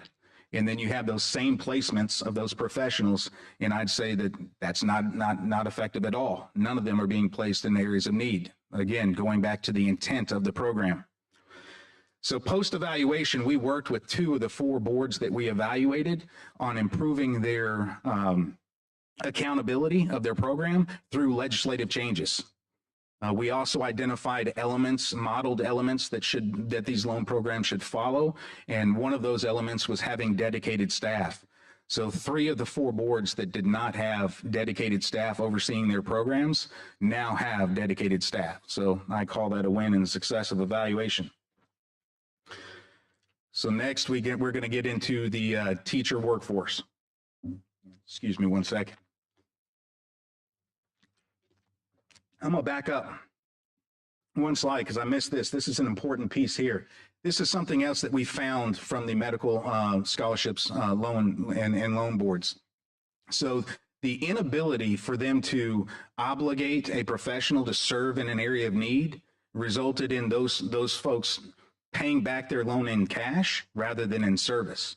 And as you can see here of the 4 boards, there's more than $6.2 million being accumulated, held in I guess they call them checkbook agencies, held out. This money is being held outside of the state treasury. $6.2 million in cash and cash equivalents, and that equivalent being accounts receivable. I think this demonstrates that they're unable to place those professionals in an area of need and have them repay that back with service. If they choose to repay it back in cash, they're not doing what the program's intended to do. So now I am going to get on to the teacher workforce. This is a complex subject, and we just heard from Dr. Mackey, and there's a lot of moving variables to the teacher workforce. But we dug into the supply and demand factors associated with the teacher workforce. And although I'll only talk about a few of those today, I do encourage you to visit our website, view the full report, and learn more about our teacher workforce and how it's made up. So today I'm going to talk about the teacher workforce, its current existence, and then supply and demand factors associated with the teacher workforce. So starting with the kind of the narrative that there's a teacher shortage, what we found in our evaluation is that the teacher shortage is not a statewide issue, rather it's consolidated at the local level. And initiatives should be targeted at the local level. So on the left side of this slide here, you'll see the districts located, denoted in blue. These are LEAs with a third or more of their schools with at least 10% of their teachers being filled by emergency certificates. So those teachers in those classrooms are working under an emergency certified certification. That's one way to define a shortage, and we can talk about the many other ways that we can do that as well. We did find that there is a statewide shortage when it comes to special education teachers. And the map to the right shows from top to bottom, and those are the LEAs denoted in the light blue. And those are districts across Alabama that overly rely on special education teachers that are not certified in the field. Okay, so that is the only area that we identified that there was a statewide shortage. This is not to say that we don't have issues with our teacher pipeline or our teacher workforce in general. When it comes to the supply of teachers, those teaching certificates issued in the critical fields through our public colleges of education have been on the decline in the critical fields, and those critical fields are like math, elementary, those denoted here in the red. They've been on the decline since 2010. However, if you look at the far right bottom chart there, the administrative certificates have been on the rise in that same period of time. So just something interesting and something to note. So Mr. Chairman. Send figures. Thank you. One question right there. To me, that says that they are going into administration because there's more money. So it also says we're not paying our teachers the salaries that they should get as a professional teacher, which is one of the reasons they're leaving or not going into those areas.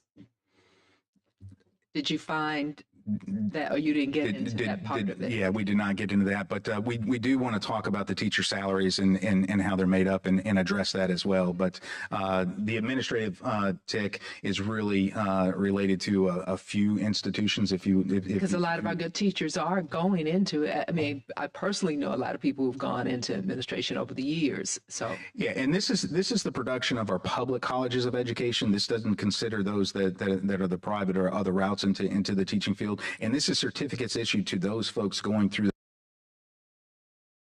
enrollments, and then the successful completion leading to certification is on the decline. Whereas those that are going into administration or going through the College of Education to get an administrative certificate is on the rise. Right. So if they are in the classroom and they're going in, and I don't know that we did any correlation with that data, but it's certainly something that could probably be done. But I have noticed over the years, the really good teachers, they either get called to the state Department of Education or they go into administration. Yes, ma'am. On the local level. Thank you. Thank you, Mr. Chairman. So there is good news in that since 2014, our student-to-teacher ratio has improved. This is a result of fewer pre-K through 12 enrollments and more teaching FTEs in the classroom. And the student-to-teacher ratio is attributed to a rise in the non-traditional routes into the classroom.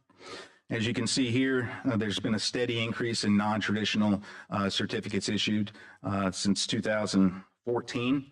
The increases can be tied to policy changes. So the expansion of the pre-K or first class pre-K program and the Alabama Literacy Act created more demand for teachers and took some of those teachers out of the classroom and made them coaches and things of that nature. So the demand for these programs is being filled with teachers entering the profession the non-traditional route.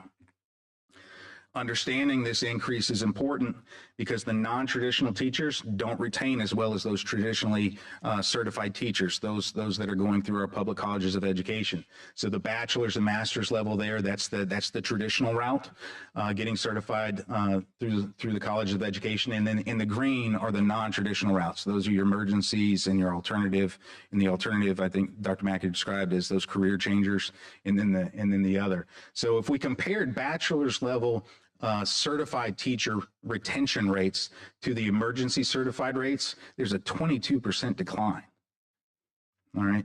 And again, this is important because over our 13-year study period, we found that only 51.6% of those teachers entering the classroom under an emergency certification actually converted to be certified teachers. In 2018, that number was as low as 32%. So it's important to understand the pathway and then the retention associated with that. We also took a look at teacher retirements to see if that was driving demand for more teachers. And as you can see in this slide, more than 76% of our teachers in the classroom today are under the age of 50, and even fewer of those have 25 plus years of experience, which are set to retire.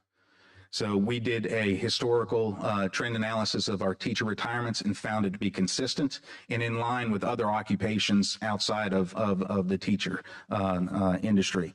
I also want to note that this curve, and I know I didn't draw a curve, but if you can draw a curve with your eyes, the age distribution is also similar to other industries. We have a relatively young teacher workforce. Now we're going to take a look at the teacher pay, and actually Alabama teachers fare pretty well when it comes to teacher pay and comparatively, especially when you adjust for price parity. The average starting salary of a teacher in Alabama, when adjusted for parity, ranks 8th in the country.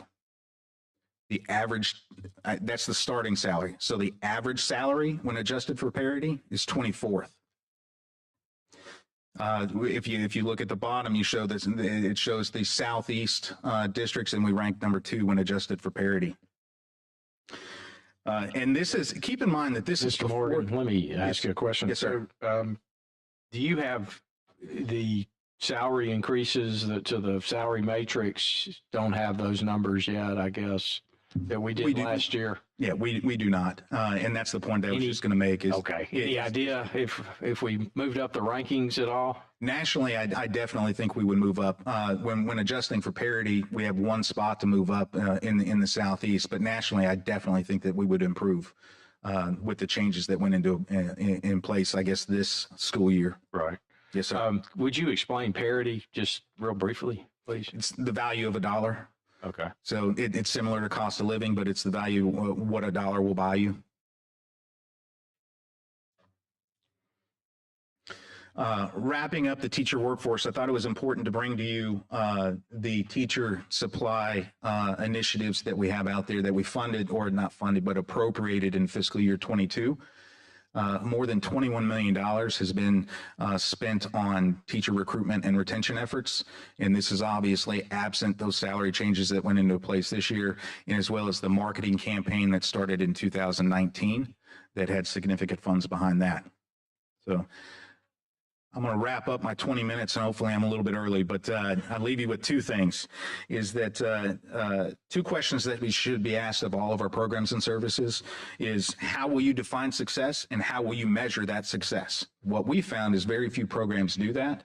Very few programs have success in mind, and then very few programs measure that success based on outcomes and impact.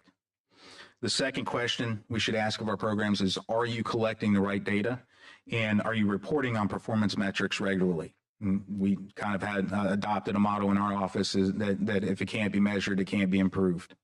So with that, Mr. Chairman, I'll turn it over for questions. Any questions real quickly? Kevin? Sir.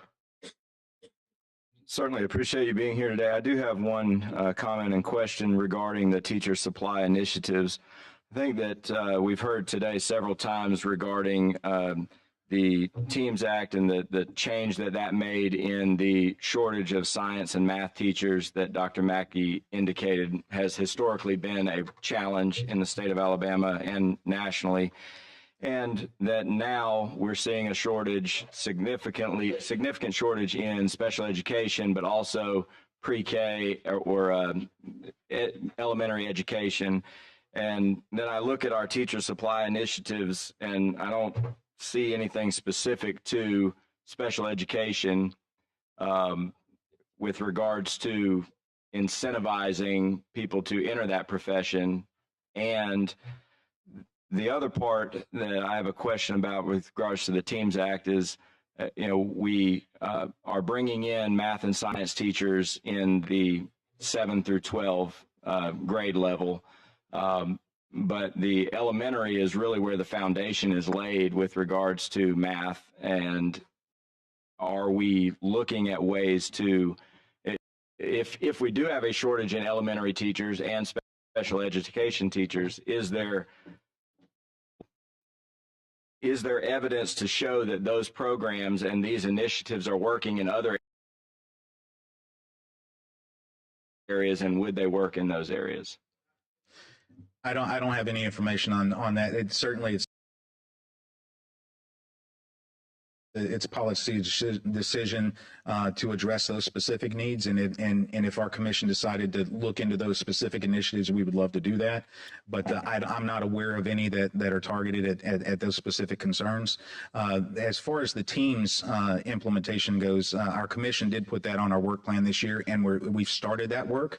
So we are looking at the Teams implementation and the impacts that is having in the classroom.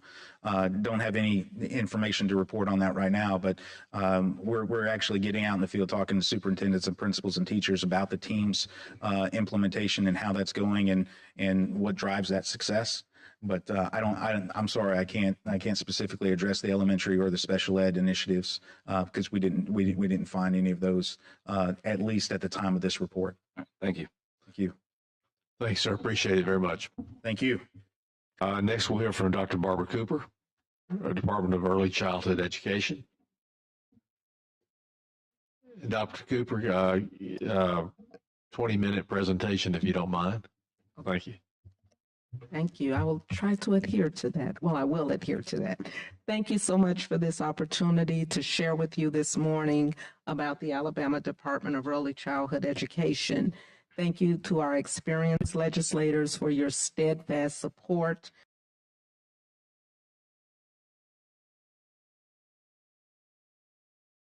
In the programs that we administer for children birth through age 8 throughout our state. And welcome to the new members as well. Please let us know how we can be supportive of you and your constituents. We spend a lot of time in the regions and in our various programs and classrooms, and we always invite legislators to come along with us so that you can see firsthand the great work that is happening. The Department of Early Childhood Education offers a continuum of services for children birth through age 8.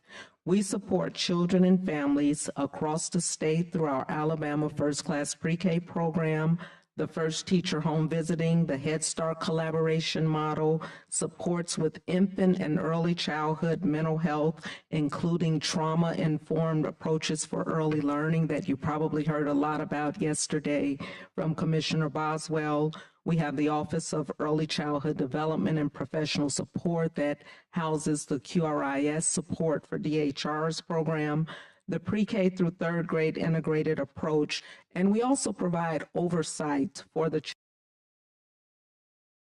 requests for budget increases and sustained funds. These increases will allow us to continue to implement the programs in the Office of the School Readiness, Strong Start, Strong Finish, Operations and Maintenance, and Alabama Family Central. Funding these requests will allow the department to continue promoting school readiness, which we all know we want children to enter K-12 ready and prepared. And having those high-quality early learning experiences allows us to provide this opportunity for our children and families. Empowering families to support and advocate as their child's first teacher is critical to this work. We intentionally address generational through all of the programs that we provide. And of course, we've heard a lot about needing to strengthen the early childhood education workforce through professional learning supports and initiatives that are focused on that foundational knowledge that is so critical. In your legislative budget hearing booklet on pages 1 and 2, you'll find additional information outlining in greater detail exactly what these funds allow us to accomplish. These funds are so critical to our mission in providing this high-quality early care for our children and families. The department remains committed to being accountable and transparent in our delivery of all services. We use external evaluators. UAB provides our support for external evaluations of the work that we're doing. We also do internal evaluations and actually utilize ACEs to help support ongoing evaluation of our programs around continuous improvement. The Office of School Readiness is recognized across our state and throughout our nation as a leader in providing high-quality pre-K. We continue to expand first-class pre-K. This year, we celebrated 16 consecutive years of reaching the National Institute for Early Education research benchmarks, and our rigorous evaluation of the first-class pre-K program continues to show that children who participate in pre-K continue to be more likely to be ready for kindergarten, proficient in reading and math, less likely to be retained in a grade, chronically absent, and less likely to have disciplinary referrals or need special education services. We have data that continue to demonstrate this. These results are only possible because of the continuous governor and support from our bipartisan commitment to invest in Alabama's youngest learners, and because Alabama developed this intentional plan many years ago that we continue to be committed to as we grow the first-class pre-K program. Information is found in page 3 of your handout. The Department of Early Childhood Education, the Department of Human Resources, and the Alabama State Department of Education actually partnered to administer the AlaKids, our statewide kindergarten entry assessment. Gathering data when children enter into the K-12 system supports us all in being able to provide developmentally appropriate instruction at the onset of the kindergarten experience. This is really great news for us because we have this data before us, and we know that kindergarten children participating in first-class pre-K are more likely to start the school year kindergarten ready when compared with their peers who did not have first-class pre-K. This is statewide data, and as you can see, this data point remains true for all 6 of these domains of learning. The Department of Early Childhood Education is also one of several agencies collaborating with the State Department of Education around the Turnaround Schools initiative. As you can also see from this data, first-class pre-K has a tremendous impact on kindergarten readiness for students in turnaround schools. Children who attended first-class pre-K and entered kindergarten in a turnaround school are still more likely than their peers to be ready for kindergarten. These students have kindergarten readiness levels that are similar to or exceeding those of their peers in non-turnaround schools. As you can see, there are nearly 15 to 25 percentage point differences between those two groups. And these differences are statistically significant. Given all that we know about the benefits of early childhood education, our goal is to continue expansion until we reach our state's goal of 70% access for 4-year-old children. The counties in green before you are already at 70% access. The blue counties are above the state average of 44%, and the purple counties are below the state average. We use this data to help prioritize our outreach. So, of course, we want to go to those places that have the least access. We currently have 1,463 first-class pre-K classrooms, and we're in all 67 counties. We are being strategic, again, in our outreach efforts, and the data on this map is helpful to identify those counties that need support with increasing access. We have already begun outreach efforts for programs year-round now. We used to wait until the applications went out, but this is now a year-round effort to ensure that we're reaching those counties who have the least outreach. Mid-year funding opportunities for first-class pre-K have actually resulted in 60 additional classrooms being added. Governor Ivey has asked the department to prioritize creating pre-K classrooms in counties where more than 20% of the population falls below the federal poverty guidelines. Approximately 37 classrooms are needed to reach full access of 70% in all 19 of these counties. With mid-year funding, we were able to fund 15 of the 37 needed classrooms. 22 additional classrooms will provide full access to these counties in red.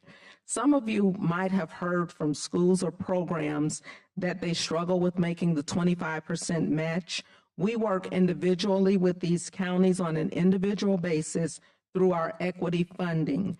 Recently, we met with DeKalb County, one of these counties in red, to address their concerns. We were able to support them with adding 6 additional classrooms recently, and they have a plan to actually increase that to 2 more classrooms with fall funding. So they will be at 70% access. So as you can see, we're looking at the data and using that data to drive where we will go next.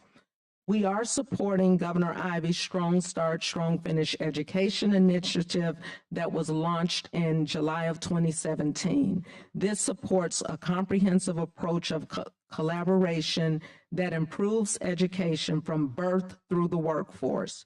Through Strong Start, Strong Finish, the department supports programs including P3, the Alabama Campaign for Grade Level Reading, and the AlaKids Kindergarten Readiness Assessment.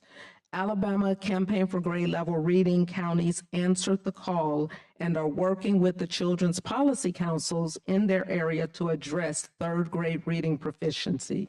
We have 15 counties that have answered that call, and of course, our goal is for all 67 counties to have a local effort around improving 3rd grade proficiency. The pre-K through 3rd grade integrated approach to early learning supports student success by building on what we've done in pre-K and pushing that all the way up through 3rd grade and using those K-3 initiatives to really improve student proficiency. One of those initiatives is the letters training, and we do train all of our pre-K teachers on letters. Our KEA AlaKids assessment is instrumental in helping us all understand, again, where children are when they walk into kindergarten and how we can continue to support them moving forward.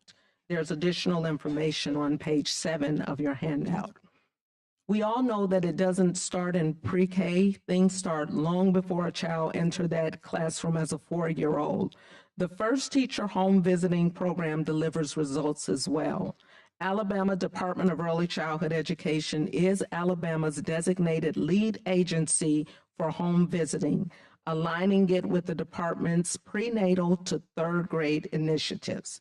The department provides grants for voluntary first teacher home visiting programs with a focus on school readiness, child and family health outcomes. We use evidence-based models for these first teacher home visiting programs and begin enrolling parents as soon as they know that they're expecting. Programs enroll these families and start working with them until a child actually attends kindergarten. While services may be delivered in other places, it primarily happens in the home. Home visiting is a 2-generational approach that works with both the parent as well as with strategies on how they can support their children. Last fall, I actually requested to do a home visit with one of our home visitors with a family that had twin girls. Had an opportunity to go in that home and see firsthand the experiences that that home visitor was providing for the family. Home visitor actually helped the family identify work for the husband, and so now he's able to make a living for his family. The grandfather was there, so it was probably a 3-generational approach, but everyone was there, and we saw that this program actually delivers, and this family is benefiting greatly. But we have over 4,500 children that are benefiting from this program, conduct over 54,000 home visits annually. The pandemic, of course, caused a major disruption in early educational settings, early childhood settings across our state. This had a ripple effect that we are still experiencing, and we are proactively working to turn these challenges into opportunities. We have remained committed to high quality programs, however, in the midst of it all. Some of the newer programs we are bringing on, of course, require more support because we've maxed out in most of our LEAs. And so we're now having to go into programs that we didn't traditionally necessarily provided that support that is needed. But we recognize there are children in these programs, and so we're sending coaches and monitors in these programs to help them deliver the high quality that we know every family deserves. Of course, the mid-year funding is also being very helpful. We offered that because we did have some funds available and recognized that we could bring additional programs on board. We've also become more intentional about the partnerships that we're developing. State agencies and other organizations that are providing services to families. We work with the Department of Human Resources on the quality rating improvement system. We work with the Department of Mental Health to provide mental health consultation in our early care settings. We've also allocated funds to cover some of the services and supports that we could not provide during the pandemic. This information is listed on page 8 of your handout. The COVID-19 pandemic, and everyone has talked about workforce development, it did put a highlight and spotlight on the workforce challenges that have long plagued early childhood care and education community, a lack of qualified teachers to support the growth and development of our youngest learners. Early childhood education is one of the high need areas for teachers, but we are recognizing that we cannot do this work alone, and we're working intentionally to really try to build our workforce. We have a workforce development initiative called ECE Works Alabama, and all of the things that you see before you are the types of programs that are put in place in order to build that pipeline. We're working intentionally with the State Department of Education and have identified 27 career technical programs that offer early childhood education as one of the college and career readiness indicator. That allows us to build teachers and get them in the pipeline in the communities in which they're going to high school, and hopefully they'll remain around and stay in that pipeline. But even more exciting about the career tech opportunity is these students can walk out of high school as an auxiliary teacher and then continue to work and go to college and get their bachelor's degree. So we're trying to build upon these programs, but also help students to learn about the scholarships that are available to them, to learn about the apprenticeship that helps them to incrementally increase their income. Finally, I'd like to share about a recent partnership we started with the Department of Rehab Services and Community College System and Adult Ed. We are working very closely with Rehab Services and Community College to build a pipeline of teachers, of educators, of people that want to be employed. These individuals will allow us to actually put them through the educator pipeline and help them to become teachers in our classrooms. That's very exciting, and it started by just a general conversation with Commissioner Bertashaw about how we could help one another. So we look to continue to build on those partnerships. When I was appointed to this position in 2020, I convened a transition committee chaired by Governor Ivey and Representative Collins. The culmination of this work produced our Alabama Department of Education, Early Childhood Education Strategic Priorities. These priorities drive our work and allow us to meet our mission and vision for the department. There's additional information about the priorities and specifics that we are doing to ensure that we have metrics that support the priorities. I thank you for allowing me this opportunity to speak with you today. I'm extremely appreciative that I've been given this opportunity alongside my wonderful team, because this work cannot be done in isolation. It cannot be done without our state partnerships that we're building. We all know that investing in our youngest learners is the right work. And if you would like to visit a classroom, we invite you to come along. Many of you have already joined us, but I assure you it will light up your day and help you to see firsthand that we are building the future generation. Our doctors, our teachers, our lawyers, our social workers, they're right there in those classrooms, and they are happy to show you how well prepared they are being in those classrooms. We also have Read Across America in the month of March. We invite you along to read to a classroom as well. That's a wonderful way to get in.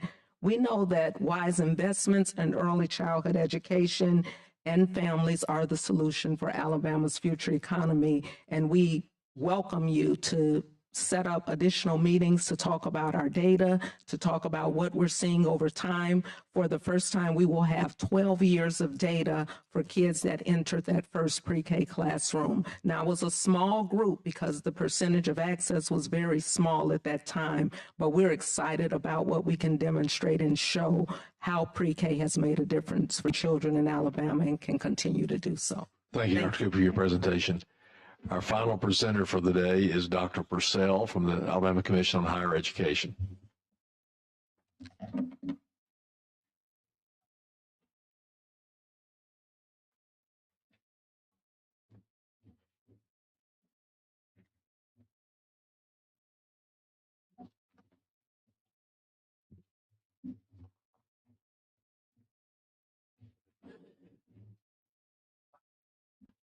Good morning, everyone. Morning. You all have a handout, mostly for you to take home. Mostly what is in there is basically sharing with you what our legislative agenda is, which is not totally money-based, and then the rest of it is supplemental information based on our budget. Today, we're really going to talk about one of the things that AIC is asked to do in legislation, and that is to prepare a budget recommendation for all of higher ed. And then it really does connect to these other things that we're responsible for, but that's the crux of our conversation today. One of the concerns that's been out there a lot, as you know, we've had all kind of weird ideas about forgiveness of loans and the high cost of education and all that kind of stuff. And I wanted to highlight some things about it at Alabama. Of course, you know, there's some folks in the papers that'll say things about our institutions, about how tuition has gone up in a lot of places, and really compared to the rest SRIB states, they're about the middle of the pack. But as you go up in the type of institutions, your regional institutions are at third from the top. And then when you get to the research universities, they are significantly higher. So the question is, how do we get there? And some of it is for us in the room to place some blame, and that is that we don't fund institutions at the same level as we do in other states. We, for the community colleges, are 84% of what is provided per FTE in other states. For the universities, even worse, 73%. So the question is, where do we go from here? Because the other solution is what we've actually had to do since 2008 or so, when higher ed was actually funded pretty much about our current level. We actually charge tuition, and we are actually twice the national average in tuition revenue, and we're fourth in the nation, only behind Michigan, Vermont, and Delaware. And I don't think that's where we really want to be. But some of that requires for us to actually invest and do the fair share of contributions by the state to keep those rates down. There is certainly some opportunity for institutions to be asked to right size or to reduce programs that aren't viable, and we're glad to have conversations with you on that. But the institutions are looking for signals from you guys that show that you're supporting what is needed. Our budget recommendation is for all of higher ed is really based on our traditional split. That sort of split has changed. It used to be probably, I think, 2/3 to 1/3. Higher education is getting a little less now. Some of that is the addition of early childhood, which you just had the conversation on, and we're very welcome that early childhood is a resource for this state. But we have to think about what the issues are at our institutions. And the big thing is the consumer price index is 7.2% this year. A lot of the other costs that happen at institutions and in our communities are higher. Plus probably the first time in a long time, the higher education price index is actually lower, but that does those other aspects, the overall consumer price index impacts wages. So here's where it normally happens, where the higher ed price index is usually higher, but now just the overall inflation is skyrocketing and addresses some things. And the way you fix that at institutions is you address personnel issues, personnel costs, because they're actually buying things in the economy. And when our campuses had our budget hearings in November, that was their big concern, was personnel and salaries. And so we need to make sure that we can keep the talent we have, keep our classes staffed by appropriate personnel. There's other things in there, of course, the mandatory costs that other agencies at this government lay on institutions and our agency, and just the need to address the inflationary issues. We also have some concerns about capital, and so that's basically our rationale for things. So we're recommending an increase of $227 million of a $2.36 billion budget. That's about 10.5%. And most of this is based on the inflation issues. That $207 million, 41% of that is in personnel. The inflationary cost adjustment and weighted credit hours are all into that formula. If you want details on exactly what the formula looks like and everything, in your packet, we've provided you how we calculated support for your institutions. The split this year is basically 73% of the new money would go to universities, 18% to the community colleges, and 9% to state level programs. It is somewhat parallel to what we've done in the past, probably a little bit more weighted to the universities, but not so much so. But a lot of the costs, the inflationary costs, are applied more to the universities because they have more personnel and they have more energy costs, housing, those kind of things. So this is the budget recommendation for each of your institutions. Be glad to speak to you all individually about how we arrived at all that, plus the details of that calculation is in your packet. Our budget request, of course, is microscopic compared to the overall, but it's important. We're asking for a 26% increase, which may sound like a lot, but actually that money actually goes through us to the institutions. So 91% of that increase is directed at targeted efforts that support activities at the campuses. 74% of that is financial aid and other type grants, and then support of statewide programs. So we've got a bunch of little programs in our budget. One of them is our aid programs. So on slide 21, you'll see the 5% for operation and maintenance. That's all we're asking for the agency itself. But we do need increases in our need-based programs as costs have gone up, and specifically a large jump in the State National Guard of 46%. The last couple of years, we've had to ask for supplemental. One year, we just sort of took our leftover money from, during COVID years and used our state money to address that shortage. And then last year, it was such a large number, we had to come to you for supplemental.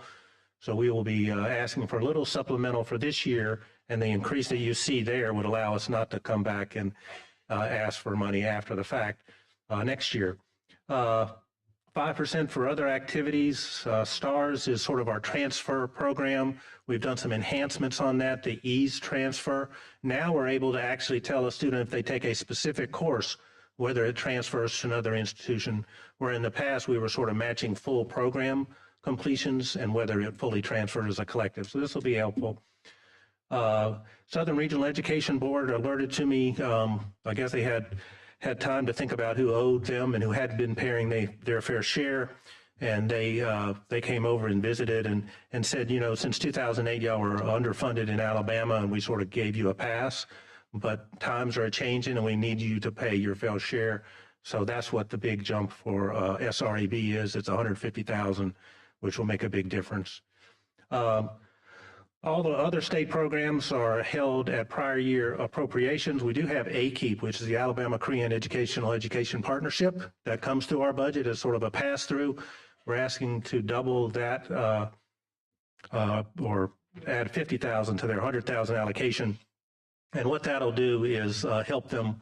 They finally do have students on campuses teaching or learning to the math and science programs, getting a master's and being able to help us with our teacher shortage for math and science. They actually have people who graduate with undergraduates in teaching in math and science in Korea that don't have jobs because they just have an overabundance. And what they'll be doing here is coming and helping us address these shortages during the time period where we can't produce our own.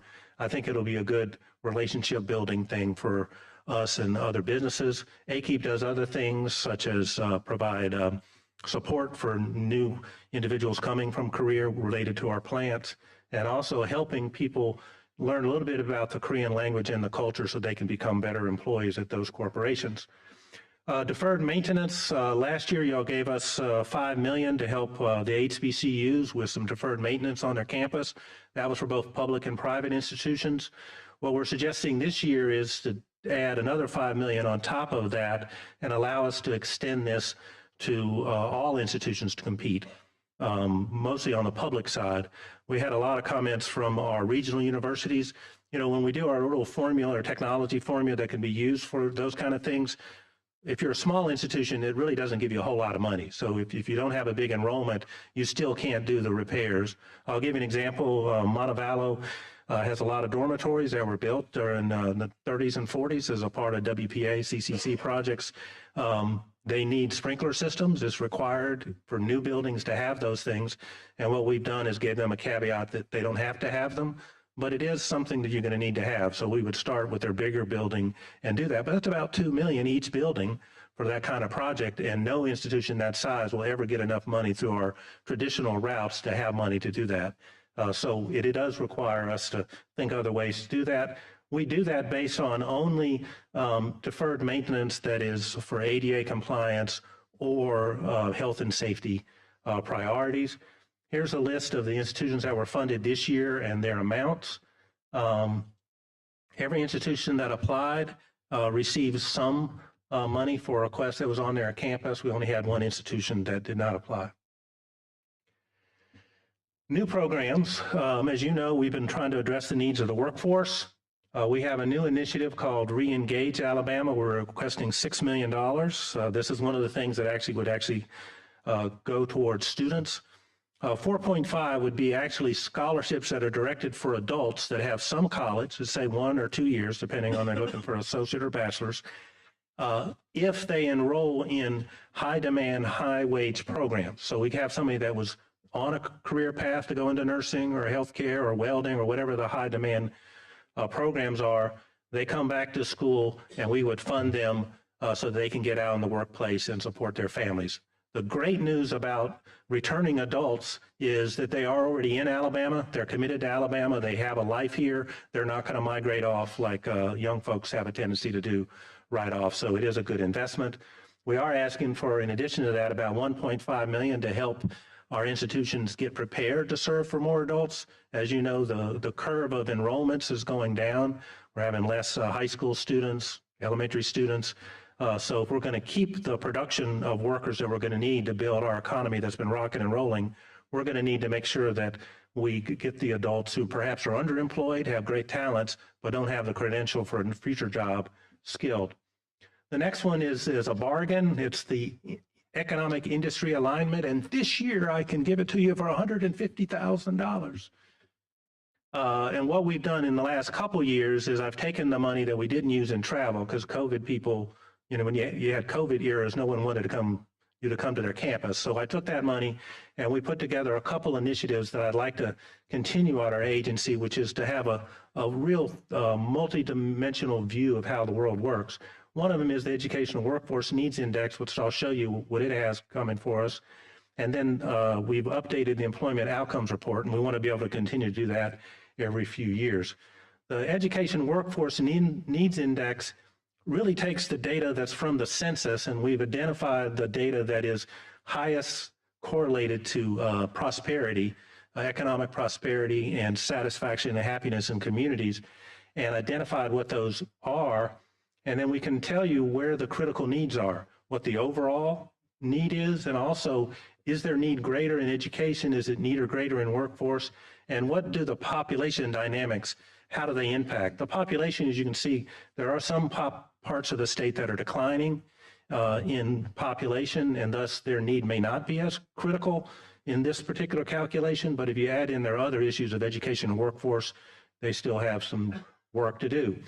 We actually were able to do a slight contract with SREB and produced a document for the entire South, so we know what the economies they were competing against. So if we want to sort of show what Memphis is doing versus Birmingham or Huntsville, we can sort of see where the issues are and how we do it better or worse or whatever.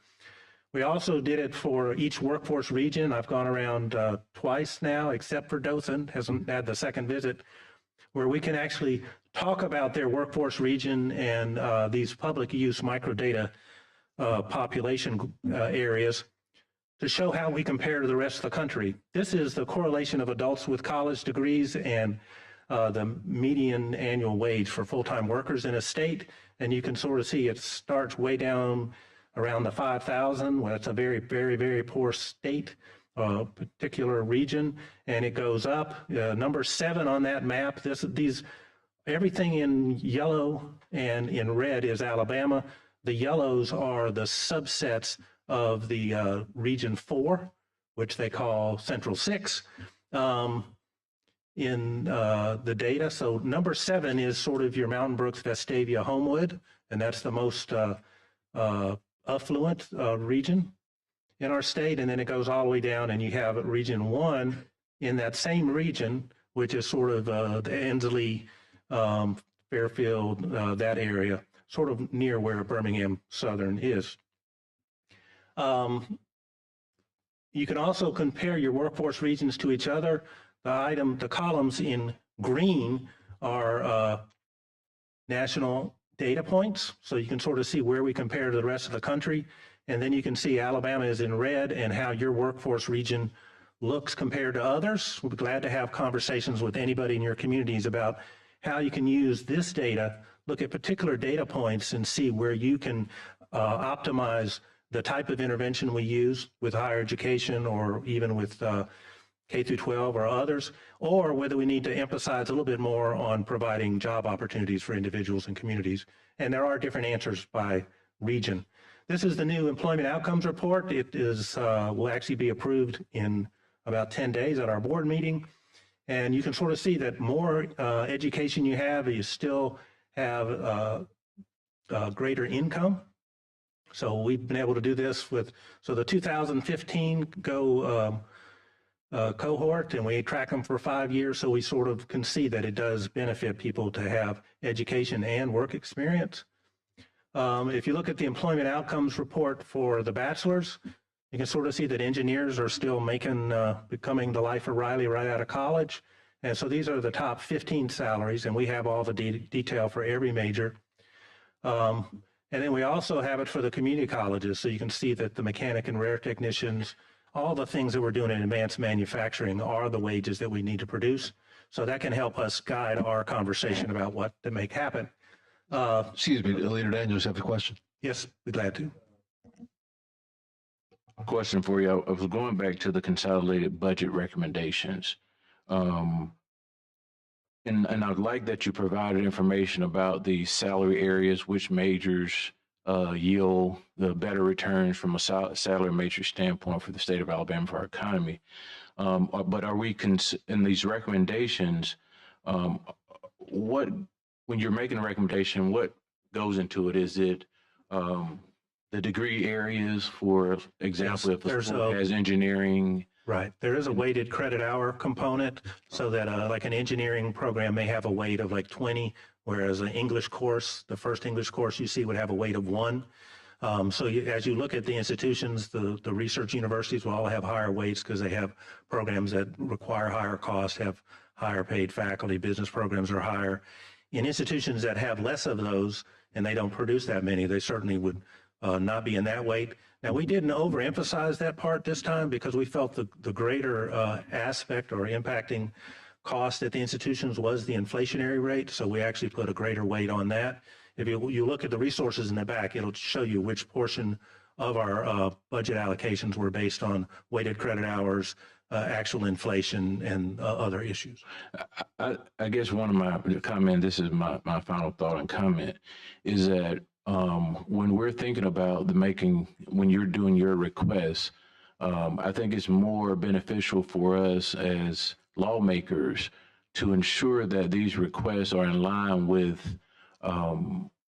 what those institutions, their overhead in certain areas, like an engineer, College of Engineering certainly will have a much higher overhead than the College of Arts and Sciences or whatever the major is. And so I just think that when we're making those decisions, it needs to be higher on the priority list. Yes.